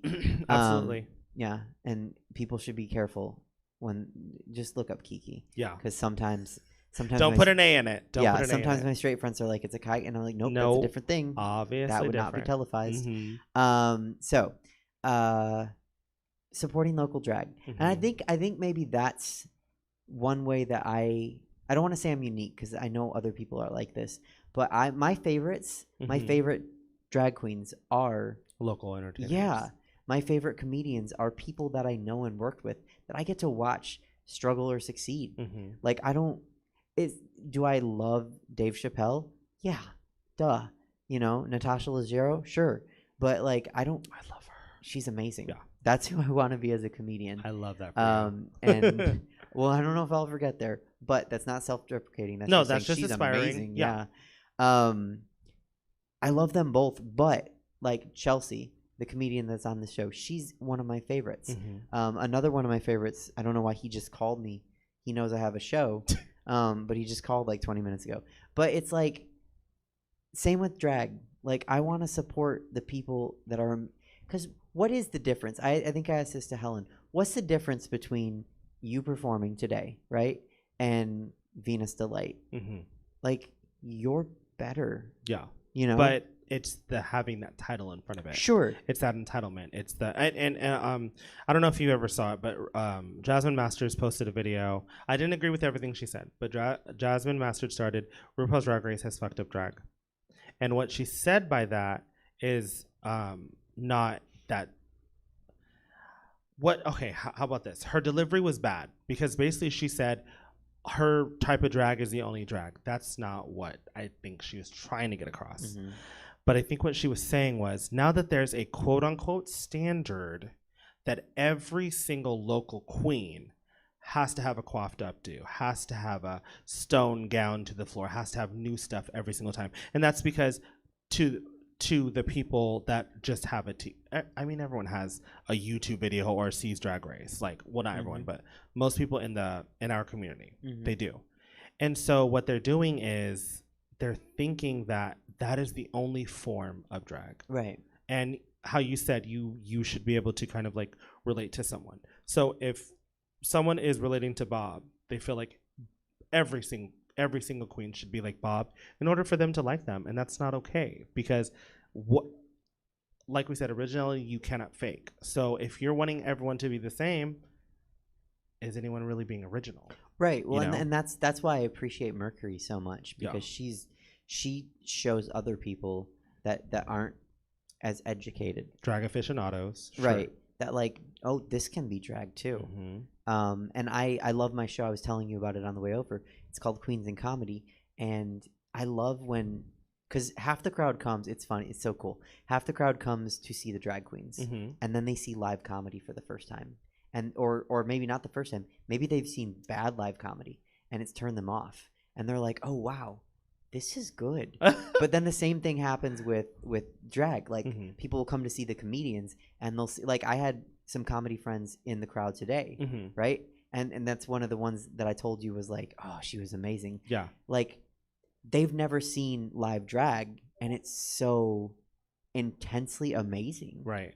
You know, and like local performers, I just it boggles me when people don't want to support them. They deserve more. Sorry, we deserve more. You know, Yes, I think that drag started as local. Drag will forever be local. You know, and like it takes 2 seconds to view an episode of Drag Race, but it takes a little more effort to go to a club and support people. I think that's the thing about where the world is right now. The world would rather have convenience. So the world would rather watch a streaming episode as opposed to going out and actually supporting local drag. And that's why it's very important, you know? And I feel like sometimes the only people that really support local drag queens are other local drag queens. I feel like and that And sucks Becca. to say. Yeah. But I just think that it just shouldn't be like that. Like you should have you should have the same amount of people supporting Fridays Are Drag than they are supporting a Drag Race girl. You should have the same amount. Well, and It should be kind of a you're coming out, yeah, you're coming out for the headliner, but also the queens in the show, they're here every single Friday busting their ass more than the person that is on the flyer. Oh, You know? yeah, absolutely. And you know, now I know this from talking with other people, but now it's become, and not with everybody, Mhm. but it's become how much money can you spend? So, and I think that's where it gets into the whole like, where's the creativity? Mhm. And I say that, you know, and like I said, I try to spend as much money on hair with Liz as I can. Mhm. So am I being creative? Not with hair. But sometimes I have ideas. I just can't execute them. Yeah. So But you can be a well-rounded drag queen and not know how to do hair, or Oh, not know how to sew, absolutely, or not know ma'am. how to do that. You can still, you know, just. I mean, that's the resources. There's so many more resources nowadays, you know. But like I said, like I pride myself on being self-efficient, you know, and just can't do wigs. I am the opposite. I've always said it takes a village to be Suzette Veneti. But there's nothing wrong with that. Absolutely nothing wrong with that. I hope not. No, not at all. Not at all. No, I'm that person. Like, I'm not going to look down on a person if they didn't sew their own garment. That's dumb. You know? Right. What do you think about store-bought items? I don't mind it. Yeah. Just okay. make it like we're not on a stage on VH1. That's a little bit different. That's on an international level. That's different. There's different stakes, high stress, different things. You're at a local bar and you like the dress and you like the shoes. Do it. I just think have conviction behind everything you're doing. Wait, do you know people that make their own shoes? I actually do. Really? Yeah. How? What? I You don't know a how they cobbler. do You know it. a drag cobbler. Yeah. Go on. Well, not like personally, but I follow them on Instagram. Okay. Yeah. I mean, it's And they Do just, you- couldn't they build them from scratch? yeah. Also, there's a Etsy store that has like I think it's like heels for queens or something, and they have like these crazy, and they will do big sizes. Like see, that's the I other don't know thing what that is struggle's like. I'm okay. sorry. You can fit in toddler size, girl. You bitch. I mean, you know what? They're cheaper. So Yeah, I save money. I wish I can go to a store and get a fucking pair of heels for $1. Well, I wish I could sew. So Oh. we're even. Touche, clever girl. Yeah. $1. That'd be nice. I mean, but sometimes you go to like a sale and they're like, oh shit, like that would never happen. Yeah, Ever happen. I did see like an Instagram ad for some heels the other day, and I was like, I want you, and then boom, they were in my size. Mm-hmm. And then I did a number last week. The first time I've ever done a number in sneakers. They were cute. Mm-hmm. They're like white, and then they have rainbow sole. Oh, that's cute. Right. So you kick someone in the face just to make sure, rainbow bitch. Yeah. Mhm. Yeah. Look, check out my rainbow. I support. It's Skittles. Yeah. So, but those like, they just also. So I'm very lucky in that you are. aspect. I know it. And I do come across a little bit snobby when like people come up to me after a show and they'll be like, "Where do you get your shoes?" And I'm like, "Amazon." Like, Right? I don't know what to Nothing say though special, because I'm yeah. like you can see that these dainty little feet. Like, Yeah. Are you looking? Are but you- making like oh my god, if Liz could make shoes, I would pay Liz to make shoes.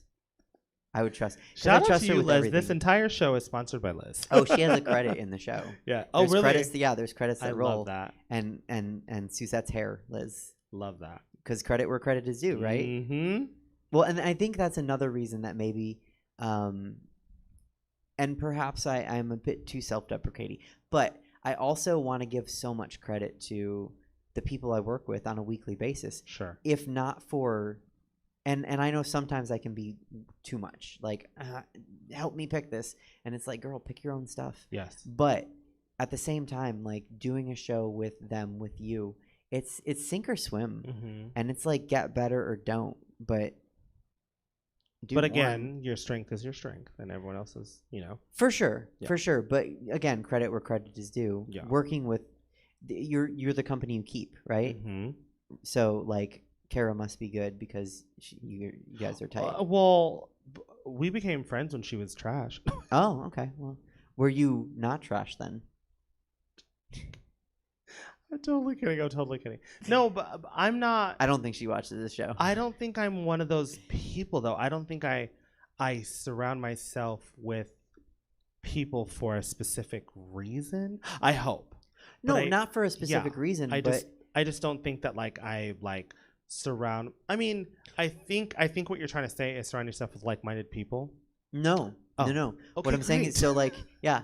I mean, if sure, that's a great concept. Yeah. But like, so you know how you hang out with friends and like their slang becomes your slang, or vice versa. Oh. So see like, what I you think mean. if you hang out with people, like you might like you don't become the company you keep, but you glean off of them. I see what you mean. You by osmosis, you know. Yes. So that's what I'm You and saying. those big old words. I do like them. Stop It's a it. strength. It's a strength. Osmosis Jones. You remember that movie? I do. I love that. And is that not You a were great what, 20, 25? Or around? 6? 4. D. Yeah. Just kidding. No, you're getting me back from my dainty feet, which are the beautiful feet of a woman, however old I am. Ooh. Osmosis Jones, great drag name, Completely. right? That is a complete drag name. Apple is so good at that. How did you get Suzette Veneti? Well, it's my Inquiring name. mind wants to know. It's my name. I'm sorry. I apologize. How did your mom come with us? I will tell you off screen. Okay. But Osmosis Jones, I've lost my track. How did we get there? You said osmosis. Oh, around the people. because I was using big words. Yep. I don't know. I like sharing. Like, okay, this is gonna. Are you saying like you like sharing the glory or something like? No, I just like being in the company of other creative people. I mean, it really does help because if you're the only person that's if we're gonna open the floodgates, let's open the floodgates.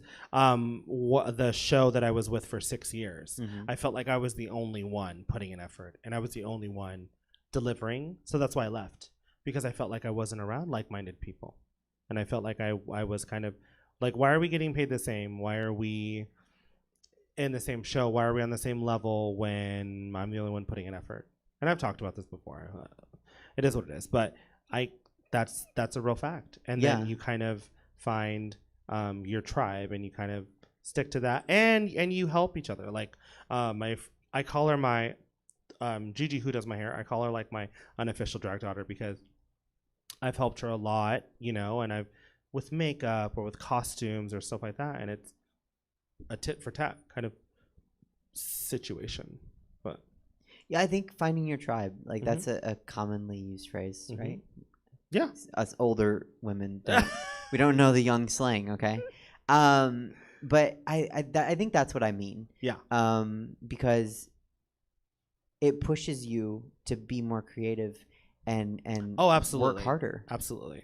Because like I can say self-efficiency, absolutely, but being around self-efficient people, or being around people that are also pushing the boundaries, it makes you kind of push the boundaries. Like how you said, being around Taryn and them, like it made you want to be a better person. Because I mean, and even with, I think it was like season 12, one of the drag queens, Widow Von Du, she said that like her makeup wasn't good until she started getting ready with other queens, because you're just getting ready in your home, you do your own thing, blah blah blah, but you're not getting any new tips, or you're not kind of like pushing yourself, but when you're around other queens, and that kind of like gives you that kind of like edge, and that kind of like, okay, like a push. Yeah. Like, oh, I should be maybe trying new things. Oh, I absolutely. That's that. And I've been painting at the bar. Yes. Oh, yeah. Next to Apple, Mm-hmm. just because I want to experiment with color. Like I bought these great palettes,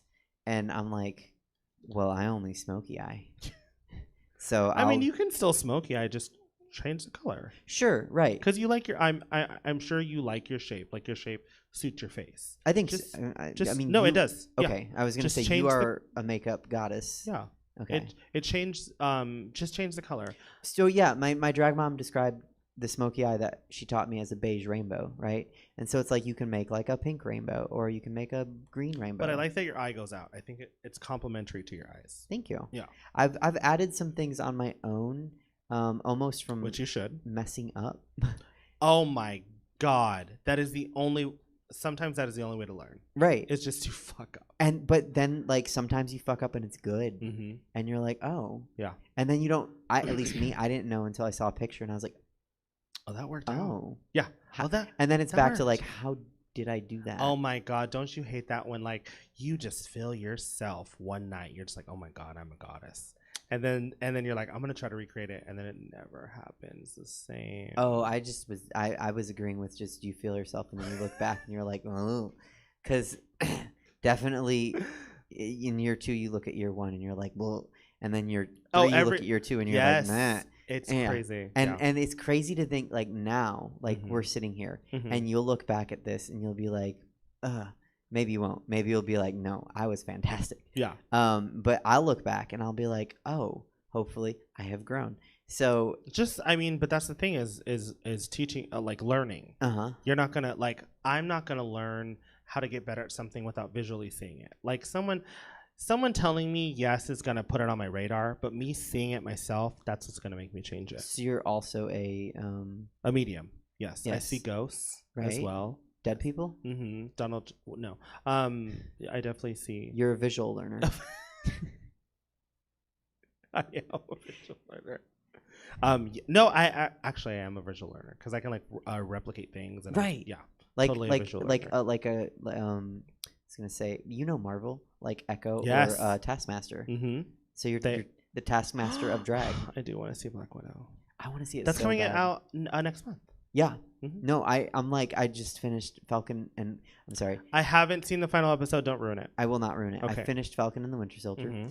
I like to call the show Falcon Soldier because they set up this whole thing with WandaVision. So I'm like, no, WandaVision, Falcon Soldier. Yeah. Low key. Right? Yeah. Low, I don't know, whatever other characters in it. But, and it's like, where was I going to say? We lose our train of thought a lot. We do. That's the problem when I don't, like, I'm not just going ramble. down. Yeah. But it's so easy to do with people that you like. We got there somehow. We're talking about Marvel. We were talking about Marvel. And you said, and then I said Black Widow because I'm an idiot and I interrupted. Oh, I just finished. No, you're not an idiot. I like to tell people that's how ethnic people talk. Yes. Like, we don't take turns. No. It's not like, I have a question. I don't know what to do, right? Because now that's over. And Loki doesn't come out until like June 10th. And then, like, Black Widow doesn't come out until May. May 9th. It's like at the beginning. But there's no like Disney Plus. What do I do in the week in between? And then what do I do after Black Widow? That's true because Falcon and the Winter Soldier came out right after WandaVision. Right. Yeah. Like, I need overlap. Don't make me wait a week, Disney. Right. You Marvel. You bitch. Yeah. Okay, so we are nearing 2 hours, and oh my God, are you serious? Yeah, we are 10 minutes shy. I feel like I've been here like 10 minutes. I know, that's what happens. Sorry, I ramble. Oh, he works with me every week. Okay, so, cute. yeah. Helen's gonna buy him drinks because love that. Yeah, she said she didn't want to. Okay, but I'm just putting it on her. Yeah, because Jesse has to deal with it. He's gonna come to brunch. Make sure. And Helen's gonna buy. drinks. Yeah. So there are things I didn't get to ask you that I wanted to. Yes. No, okay. and I'll just have to have you back because I wanted to talk. Ooh, I wanted, if you will. Yeah. I wanted to talk about your cosplay. Okay. Anyone watching, go to DeJa's Instagram and just the cosplay. Oh my God! See, now that's something I would love. And I to make learn. it all myself. Because I see the cosplay outfits I want online, and I'm like, okay, I guess I'd pay that. But you just make it. It's more special that way. It is. Because if you think about it, you have a one-of-a-kind thing that no one else on this earth has. I have one of those. Like, and this is what I tell people. I understand when you have a custom piece from a designer and blah, blah, blah. But I was like, you have literally, like, someone can try to replicate or someone, but you have a literal there's something special about that. Like, if you made 4 of the exact same dress, there's something special about each dress. Think of it kind of like that. Like, even if you make 5 of the same exact wig, there's something different about that wig. And you have a one-of-a-kind thing that no one else... That's exciting. Yeah. That's, like, cool. Like, that's... I think that was one of the big things why I wanted to sew, is I was like, I have something that no one else on this earth could have. That's fucking cool. No, it's super cool. Okay, so the one question I have is if I do a Marvel cosplay... Yes. What do you see? as because you dressing up as? Yeah, because you are my goddess of cosplay. Well, okay, let me caveat. Yes. Apple's my goddess of cosplay. Okay. You are my new goddess of cosplay. I can have two. Well, because this is not a monotheistic religion. Well, yeah, because I mean, I don't do a ton of cosplay. I think like my character is DeJa, but I totally see what you mean. I could.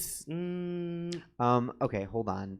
I was gonna go through them and like put up pictures and be like, bitch. And we'll do it again, but like this is the list that and this is not even a complete list. Mm-hmm. WandaVision, Captain Planet, Storm, Michelle Wazowski, Maxie Mouse, The Last Airbender, Voldemort. Oh, I guess I do a lot of cosplay. And Pikachu. Like that's. I guess I do. That's a fair amount. And I have a Jigglypuff. I have a.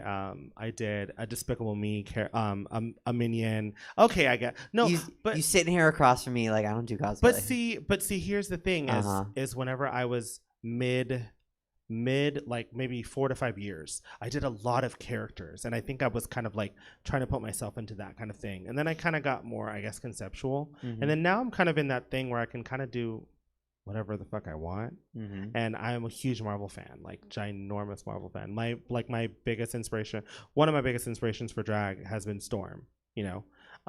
Okay, I feel like you've done her already, but I can totally. Oh, and wait, is this Marvel? Only Marvel. Okay. Yes. Okay. Because there's a whole thing with DC, like I'll tell you later, but yeah. Marvel. I can see you as either an Emma Frost. Oh. I could tell. I feel like it would be kind of an easier kind of grasp. But if you want to go like complete opposite, I could also see you as like a Dark Phoenix. Oh. I could totally see you as Dark Phoenix. I could totally do that. Yeah. Okay. Because I think Emma Frost would be like an easy kind of thing, you know, blonde and all that stuff. But I think with I think Dark Phoenix, it was kind because I don't see you as. I mean, again, I've just met you, but I don't see you as like a dark character, you know. And I besides the self-deprecation, but I can see you like embracing the dark side, just like Jean Grey embraced the Dark Phoenix. Oh, absolutely. You know? So my the one I've been waiting to do is, you ready? Yes. Spider-Gwen. Totally. I want to do Spider-Gwen. That's cute. But like with your Spider-Gwen, well, you wouldn't have to wear makeup. She just wears the full mask, huh? I mean, she does, but like you'd want mask off. True. You know, as a drag entertainer, yes. Yeah, and then the hood down because like it's a. I've done Deadpool too. Have you? I've done Well, I did like female Deadpool. I did like big curly blonde hair in the back. I don't do cosplay, and then you're just pulling. You're forgetting. You're remembering. I am. Yeah. I am. Okay. Totally. Okay. Well, I think it was like one of those things where like I guess I just didn't consider it cosplay. I just considered it drag, like a character. But I'm like, I do a lot of cosplay. You're right. I've done original Miss Marvel. Well, I shouldn't say original. I've done Carol Danvers Miss Marvel. Okay. In like the black. I was like, Carol Danvers not the original. She's not. Yeah. No, that's why I corrected myself because I realized who I was talking to, and I was like, you know this. Yes. And I don't know if the audience even is following at this point. They're but like, what? You know, yeah. I've done Carol Danvers Miss Marvel with the red sash and then lightning bolt. I love that. That is it. Really? Yeah. Well, it's good that you're wanting to kind of get into that. You know, it's one of those things. Not only are you creating Suzette, which is and then you're like you can add layers to it and do another character. That's always empowering and that's cool. I just think it's cool to think about characters in your own filter. Yeah. You know, and well, that's what I did with like WandaVision. Right. I created literally my own character. Right. You know? Which in case anyone's watching and hasn't looked at Instagram yet, you combined Wanda and Vision. Because as soon as I heard the thing, I was like, oh, maybe in an alternate universe, they're just a combination of each other. That's why I stuck with kind of the yellow theme, but then I wanted to kind of give the silhouette of Wanda, but then I also wanted to keep his skin tone. But I used the skin tone obviously from the show in Marvel. I didn't want to do red. Right. So I did the kind of magenta from the show in Marvel Studios. Sure. Yeah. No, but it worked like that, and like I was very happy with it. the level of creativity to get there is like, it's like, like I don't know. You just get not jealous or envious, but like, whoa. There's a drag queen in Fresno. Her name is. It used to be Emma Berry. Now it's Emma Femme Brulee. Okay. And she is the most aesthetically creative person I think I've ever met. And I kind of have that same thing with her. Like, how did you think of that, or where did you get that from? It's very just their mind is a different level, and like you said, it could be kind of an envious thing, but it's more or less like a I wish, like if Like, only. Yeah, I wish I could come up with that. Yes. Okay. Yeah. All right. I'm glad you know. So I have to have you on for that, and then all Yes. these other. Can we please have a Marvel show? I would love to have a like just Marvel. Yes. I would love You're to. talking a live show. Yes. Where we at least 2 numbers. Yeah. Marvel Yes, characters. absolutely. Okay. Yes, this will happen. And then also if you have me again, I'm just if you have me again, I just want to talk about Marvel. Oh, on this? Yes. Yeah. Superheroes. Yeah. Love it. Yeah. Okay. I'm Love in. it. Do it. We'll Let's just. I've been like trying to get with Apple just like a comic book do it. Mm-hmm. like Queen's talking comics. Yes. So if she doesn't want to, we can talk Marvel. Hello. She's like a DC, so it was balanced. She is a DC It's person. okay because DC's not good. It's not good at all. It's not based in They reality. have like 2 characters that are good, Harley. and fucking Wonder Woman. That's it. I do like Wonder Woman. Yeah. I like, and of course, I always get like, oh, you should do Harley. So That's so like cliche. I want to do it because I have an interesting song for it. I'll play it for you on the way back over. Well, I guess it would just depend what version you want to do. There's a lot of Harley versions. I want to make up my own for this song. See, original. I want to try. I love it. Okay, and then all these other songs or questions that I'm not going to ask you because I don't want to keep you too long. Okay, but we'll get back to them one day. Sure. You'll come back. Yes, absolutely. Okay. Thank you so. I'm always a little bit nervous that people are like, no, not at all. Yeah, this was not fun. I do want to ask you rapid fire questions. Okay. Okay. Are you ready? Yes. And it can be as rapid as you want or long. Okay. It took Helen 35 minutes to go through these 5 questions because her answers just got long-winded. And I was like, girl, you wanted to be done. I love her. Yes. So much. And I'm glad At that least she one of us answered do. these Continue. Yeah. Okay. Drag name you didn't end up using. Sasha Diamond. Oh. It sounds like a stripper. It does. So, well, you said long. So, before on Logo TV, they used to have a thing called a dragulation app, where you would basically kind of create your own drag queen. And this was before I even did drag. So I just after you're okay with it. Yes. Before you did it. Yes. Okay. Because I watched season 2 and I was like, oh, this is kind of cool. So I basically used like a picture of me as a boy, but then they would kind of like on the what they did for like Drag U and stuff. Mm-hmm. And then just immediately I just said Sasha Diamond, but then when I was thinking of drag names, I was like, no, that's a stripper. Did the picture that it made for you look anything like you do now? No. Okay. I just because it was literally just a boy picture, but they would put in like drag clothes, and I'm like, oh, oh no. And yet you still were motivated to do drag. Yeah. You would think that would kill it. I mean, I'll try anything once, Okay. except for vagina, but I'll try anything. Just twice, not once. vagina. No. Okay. That's fair. Yes. That's fair. Favorite wig color? This is a good question. For you. Honestly, anything pastel. I gravitate towards pink, blue, or lavender. Oh. Yeah. I got a lavender moment to show you. Yes. Do you name your wigs? No, but me and Gigi were kind of naming colors. Like, I have this like terracotta wig that she's making me, and I think we called fucking shit. What did we call her? I think we called her like Terry, and then like but yeah, I don't think I have like nickname. I should. That's kind of a cute idea. Okay. Yeah. Some or then people- we have like a there's one that I've been loving. It's like a purple root with like green and baby blue in it, and then I'll just call it like, well, that's the AB color, you know? Or but yeah. Do you name your wigs? No. Okay. No. But Suzette A, Suzette B, Suzette C. yeah, pigtails, Yeah. long hair. See, that's the thing is like, how do you really explain that? You know, you're just Unless you have if you have like an Ariana, right? Sure, totally. Which all mine are upstairs. I'll show you them. Okay. Because it's like, whoa. Yeah. But yeah, there's like an Ari. There's to me the like pigtails are just pigtails. Yeah, I used to kind of be that person where like, because whenever I first started, I was in an impersonation show, so they would want us to impersonate people, and so I would kind of do that. But now I'm just like, and it's funny because actually, whenever we always circle back to Helen. Whenever I walked in with that purple wig, Helen was like, what are you gonna do in that? And I was like, oh, I'm gonna do this. She's like, in that? And I was like, I'm a person that's like, I'm not gonna give you Whitney Houston. I'm gonna give you DeJa Skye doing a Whitney Houston song. I'm not gonna give you a Beyonce impersonation. I'll give you Luther Vandross as DeJa Skye giving you Beyonce. You know, it's that's my thing. I'm not like here a and there. female impersonator. Yeah, because honestly, like, yeah, most likely if I do Britney, I'll do a blonde wig. But is it gonna be exactly like Britney? No.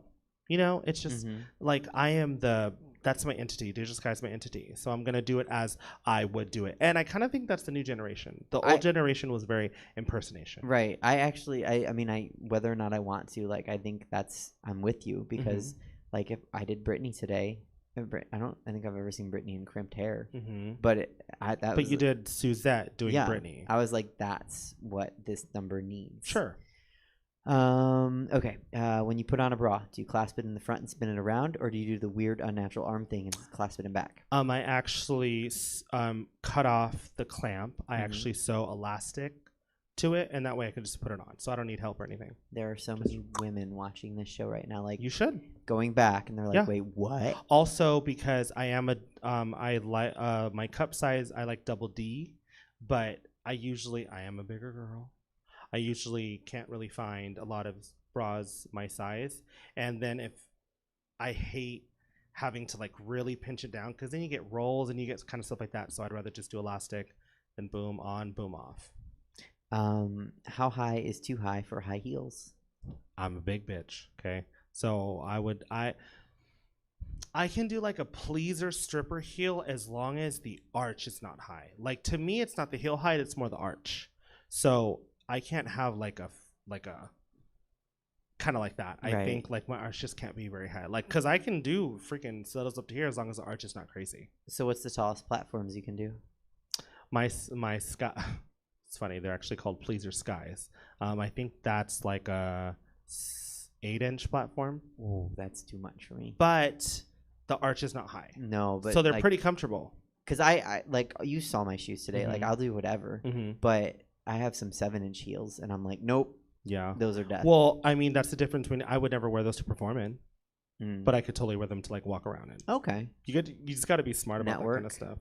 Yes, because get to know people. Yeah, because also even with wigs, I would never perform in this.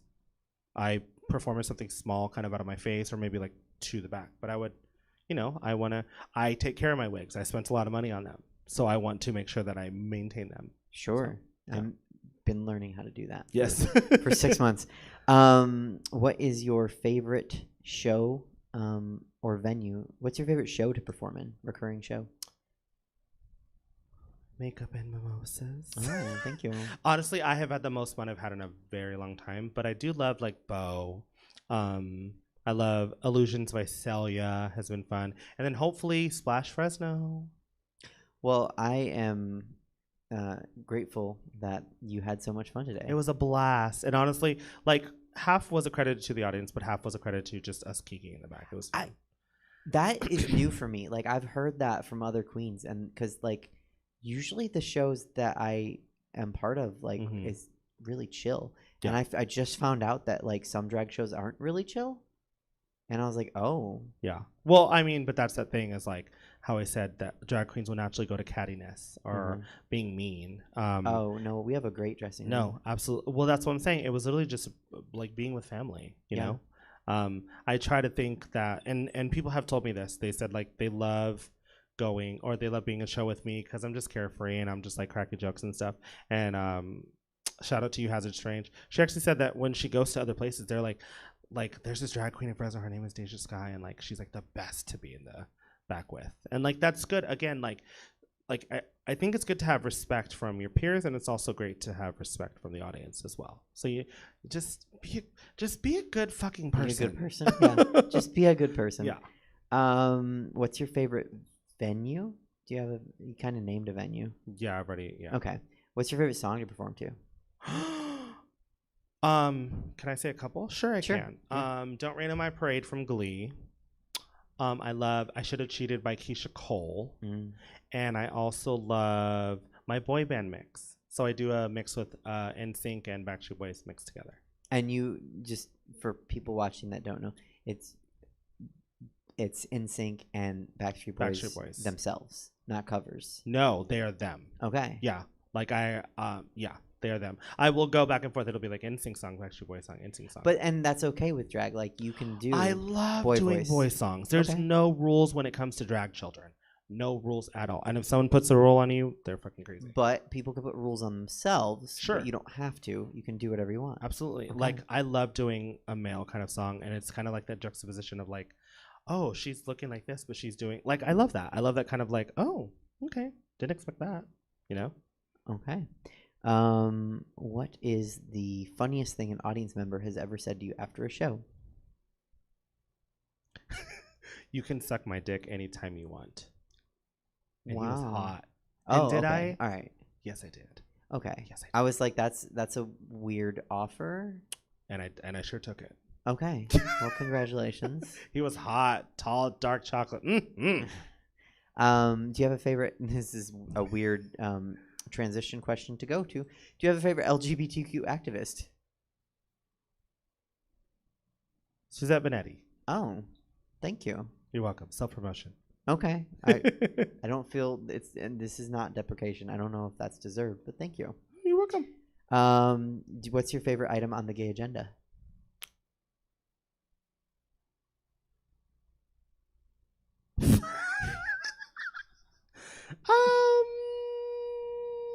Oh, well. I want to know whatever you were thinking that made you laugh. But what do you want to say? Well, in Fresno right now, a church is trying to buy our Tower Theater. Our Tower Theater is like the gay mecca of Fresno, and they're trying to buy it, and the pastor is homophobic. So why would you be in? Yeah. So I think that we're trying to prevent them from being able to buy it. Okay.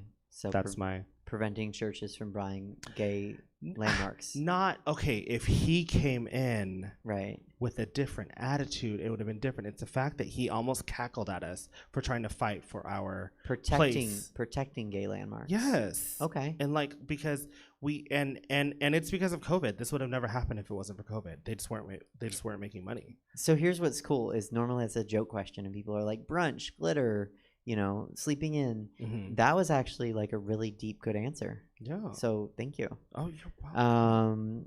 Which do you think the COVID-19 pandemic has affected more, the gay dating scene or the straight dating scene?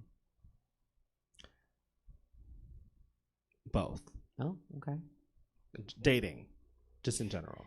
We could have talked about that for 2 hours. I mean, I will say that like the gay community is just, girl, we don't care. We don't care. No, you said it. Yeah.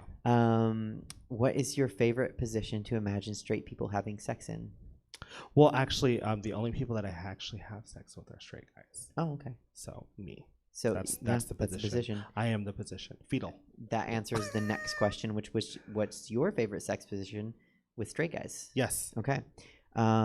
Favorite thing about the existence of brunch? The money. Mm. I'm sorry about it, but see, here's the difference. When you're at a club, people are usually not everyone is there to watch a show. Right. Okay, you have people drunk, people doing whatever. Oh, there's a show. Yeah, they're okay, whatever. Brunch, they're paying money to see a show, so they're gonna come with money. They're gonna come with a good attitude, hopefully. So that's the difference. There was that one dude today. Did you see him? The one in the gray. Yeah.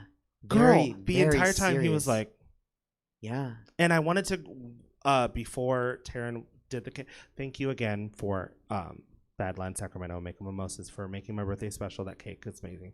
But I wanted to grab the mic to. You should have.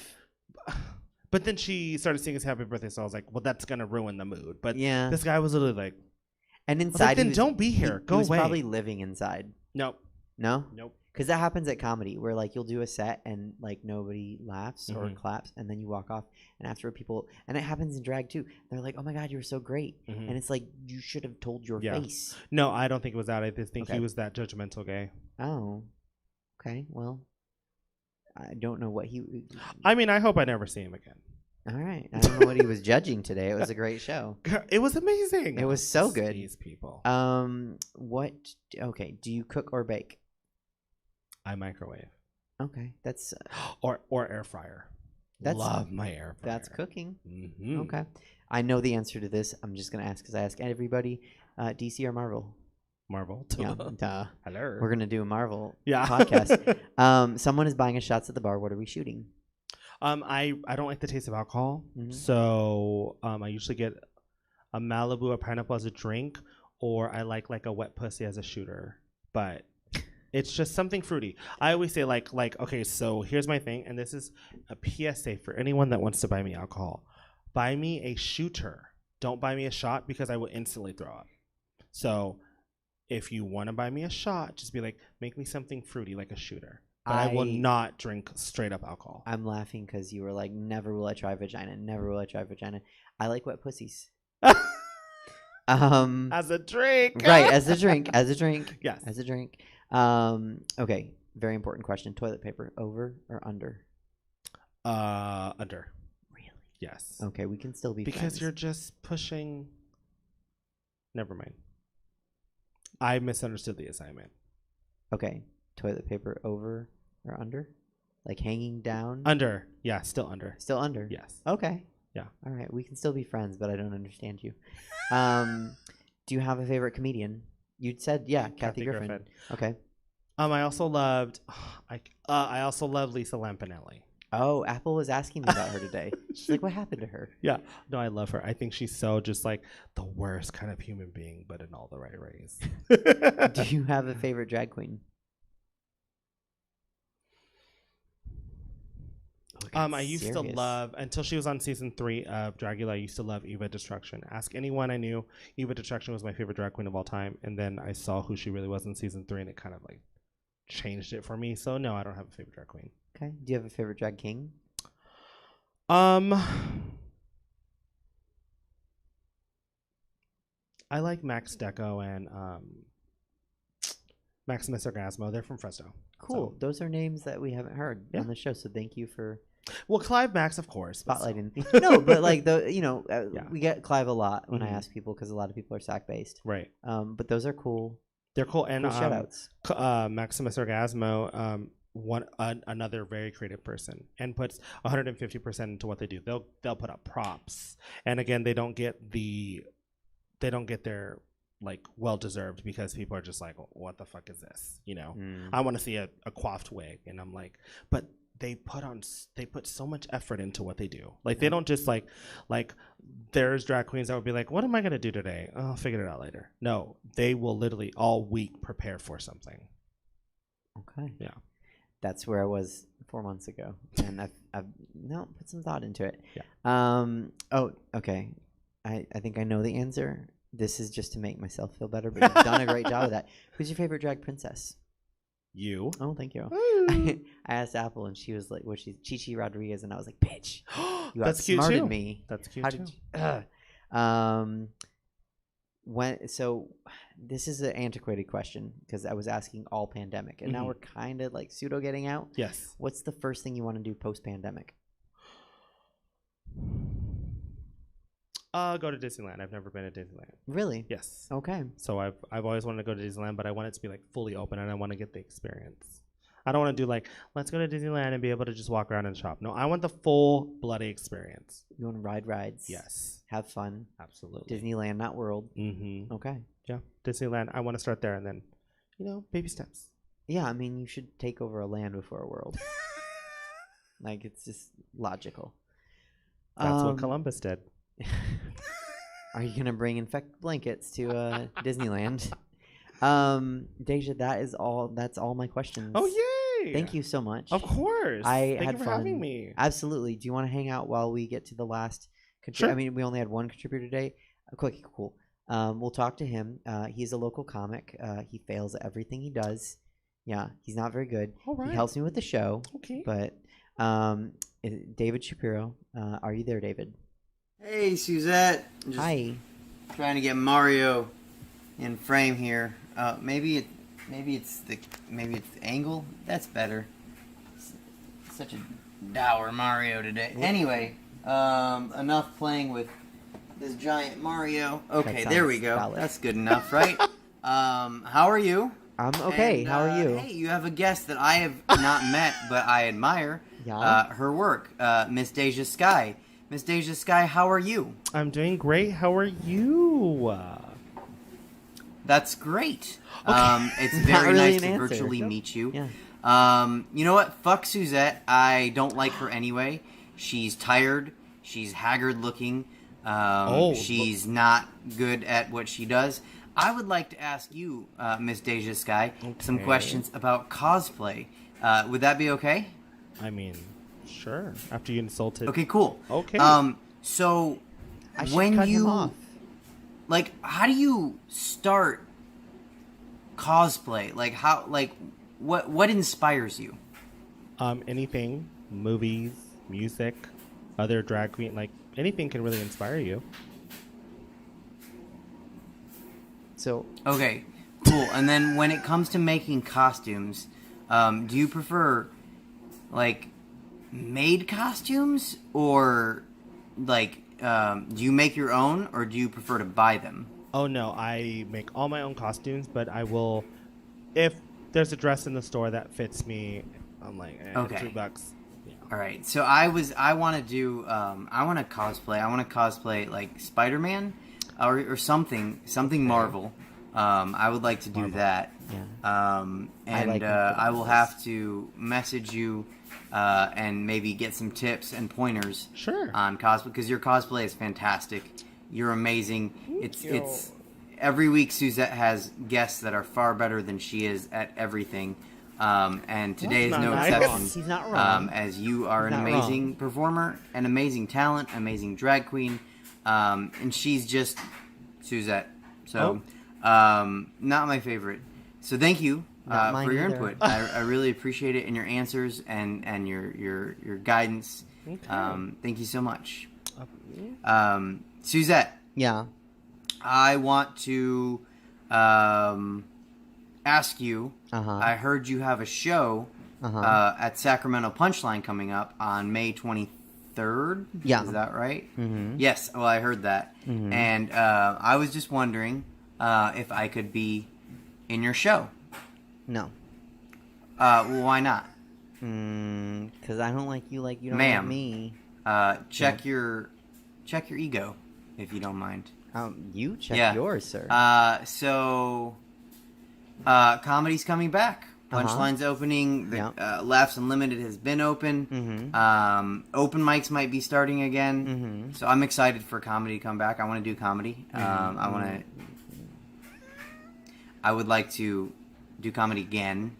That would be cool. No, it wouldn't. So I'm excited about that. Everyone's getting vaccinated, and people are going back to life, and people are washing their hands supposedly, and so things are good. Supposedly. Wrong. So anyway, congratulations on your show. I would like to start a weekly comedy show. You should So not if you do know that. any venues looking for a fantastic weekly comedy show, don't.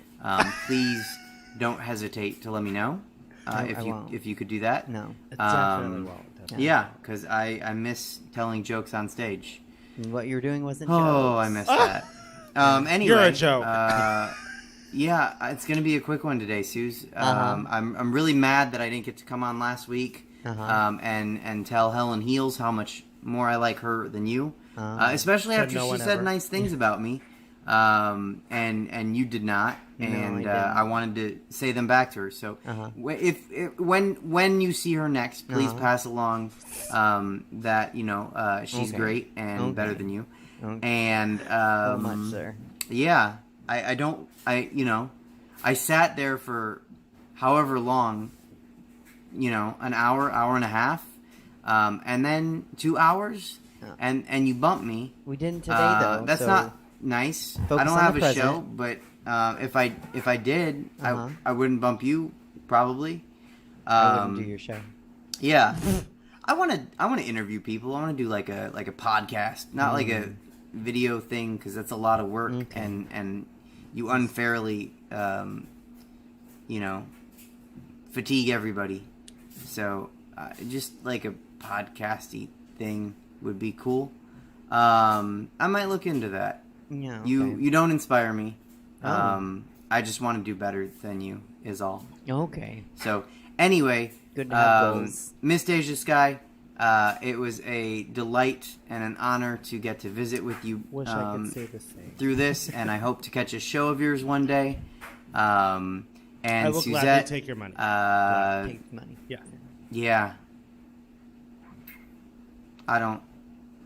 They say if you don't have anything nice to say, don't say anything. Oh. So I'm not saying anything. Okay. Okay, I'm kidding. You're decent Thanks. at stuff. Oh, thank you. Okay.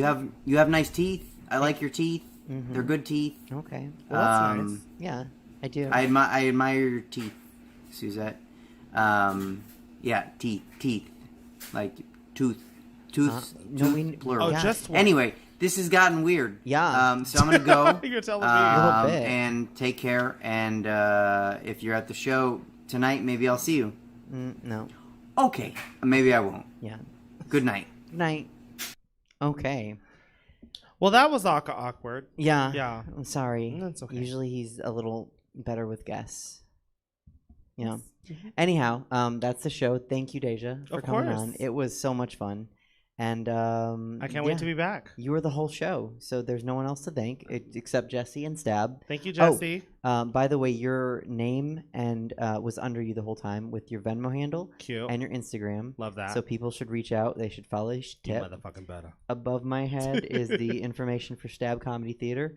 Support, tip, pandemic, still bringing you content. Yep. That's the show.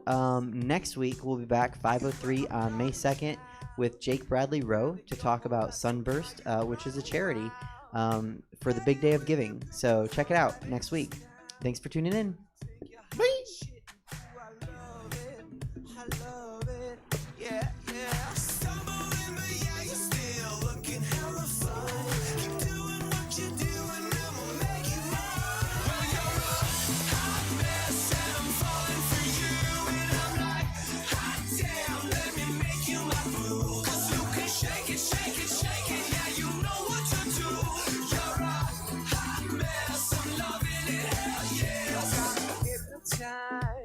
The city's your playground. I watch you take a bite. At 5 a.m. roaming the streets, drunk all night. You think you're hot shit, and ooh, I love it. I love it. Yeah, yeah. Stumbling, but yeah, you're still looking hella fun. Keep doing what you're doing, I'ma make you mine. You're a hot mess, and I'm falling for you. And I'm like, hot damn, let me make you my boo. Shake it, shake it, shake it, yeah, you know what to do. You're a hot mess, I'm loving it.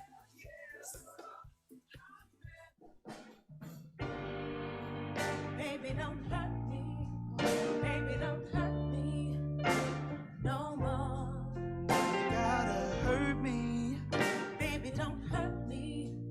Baby, don't hurt me no more. I don't know why you're not there. I give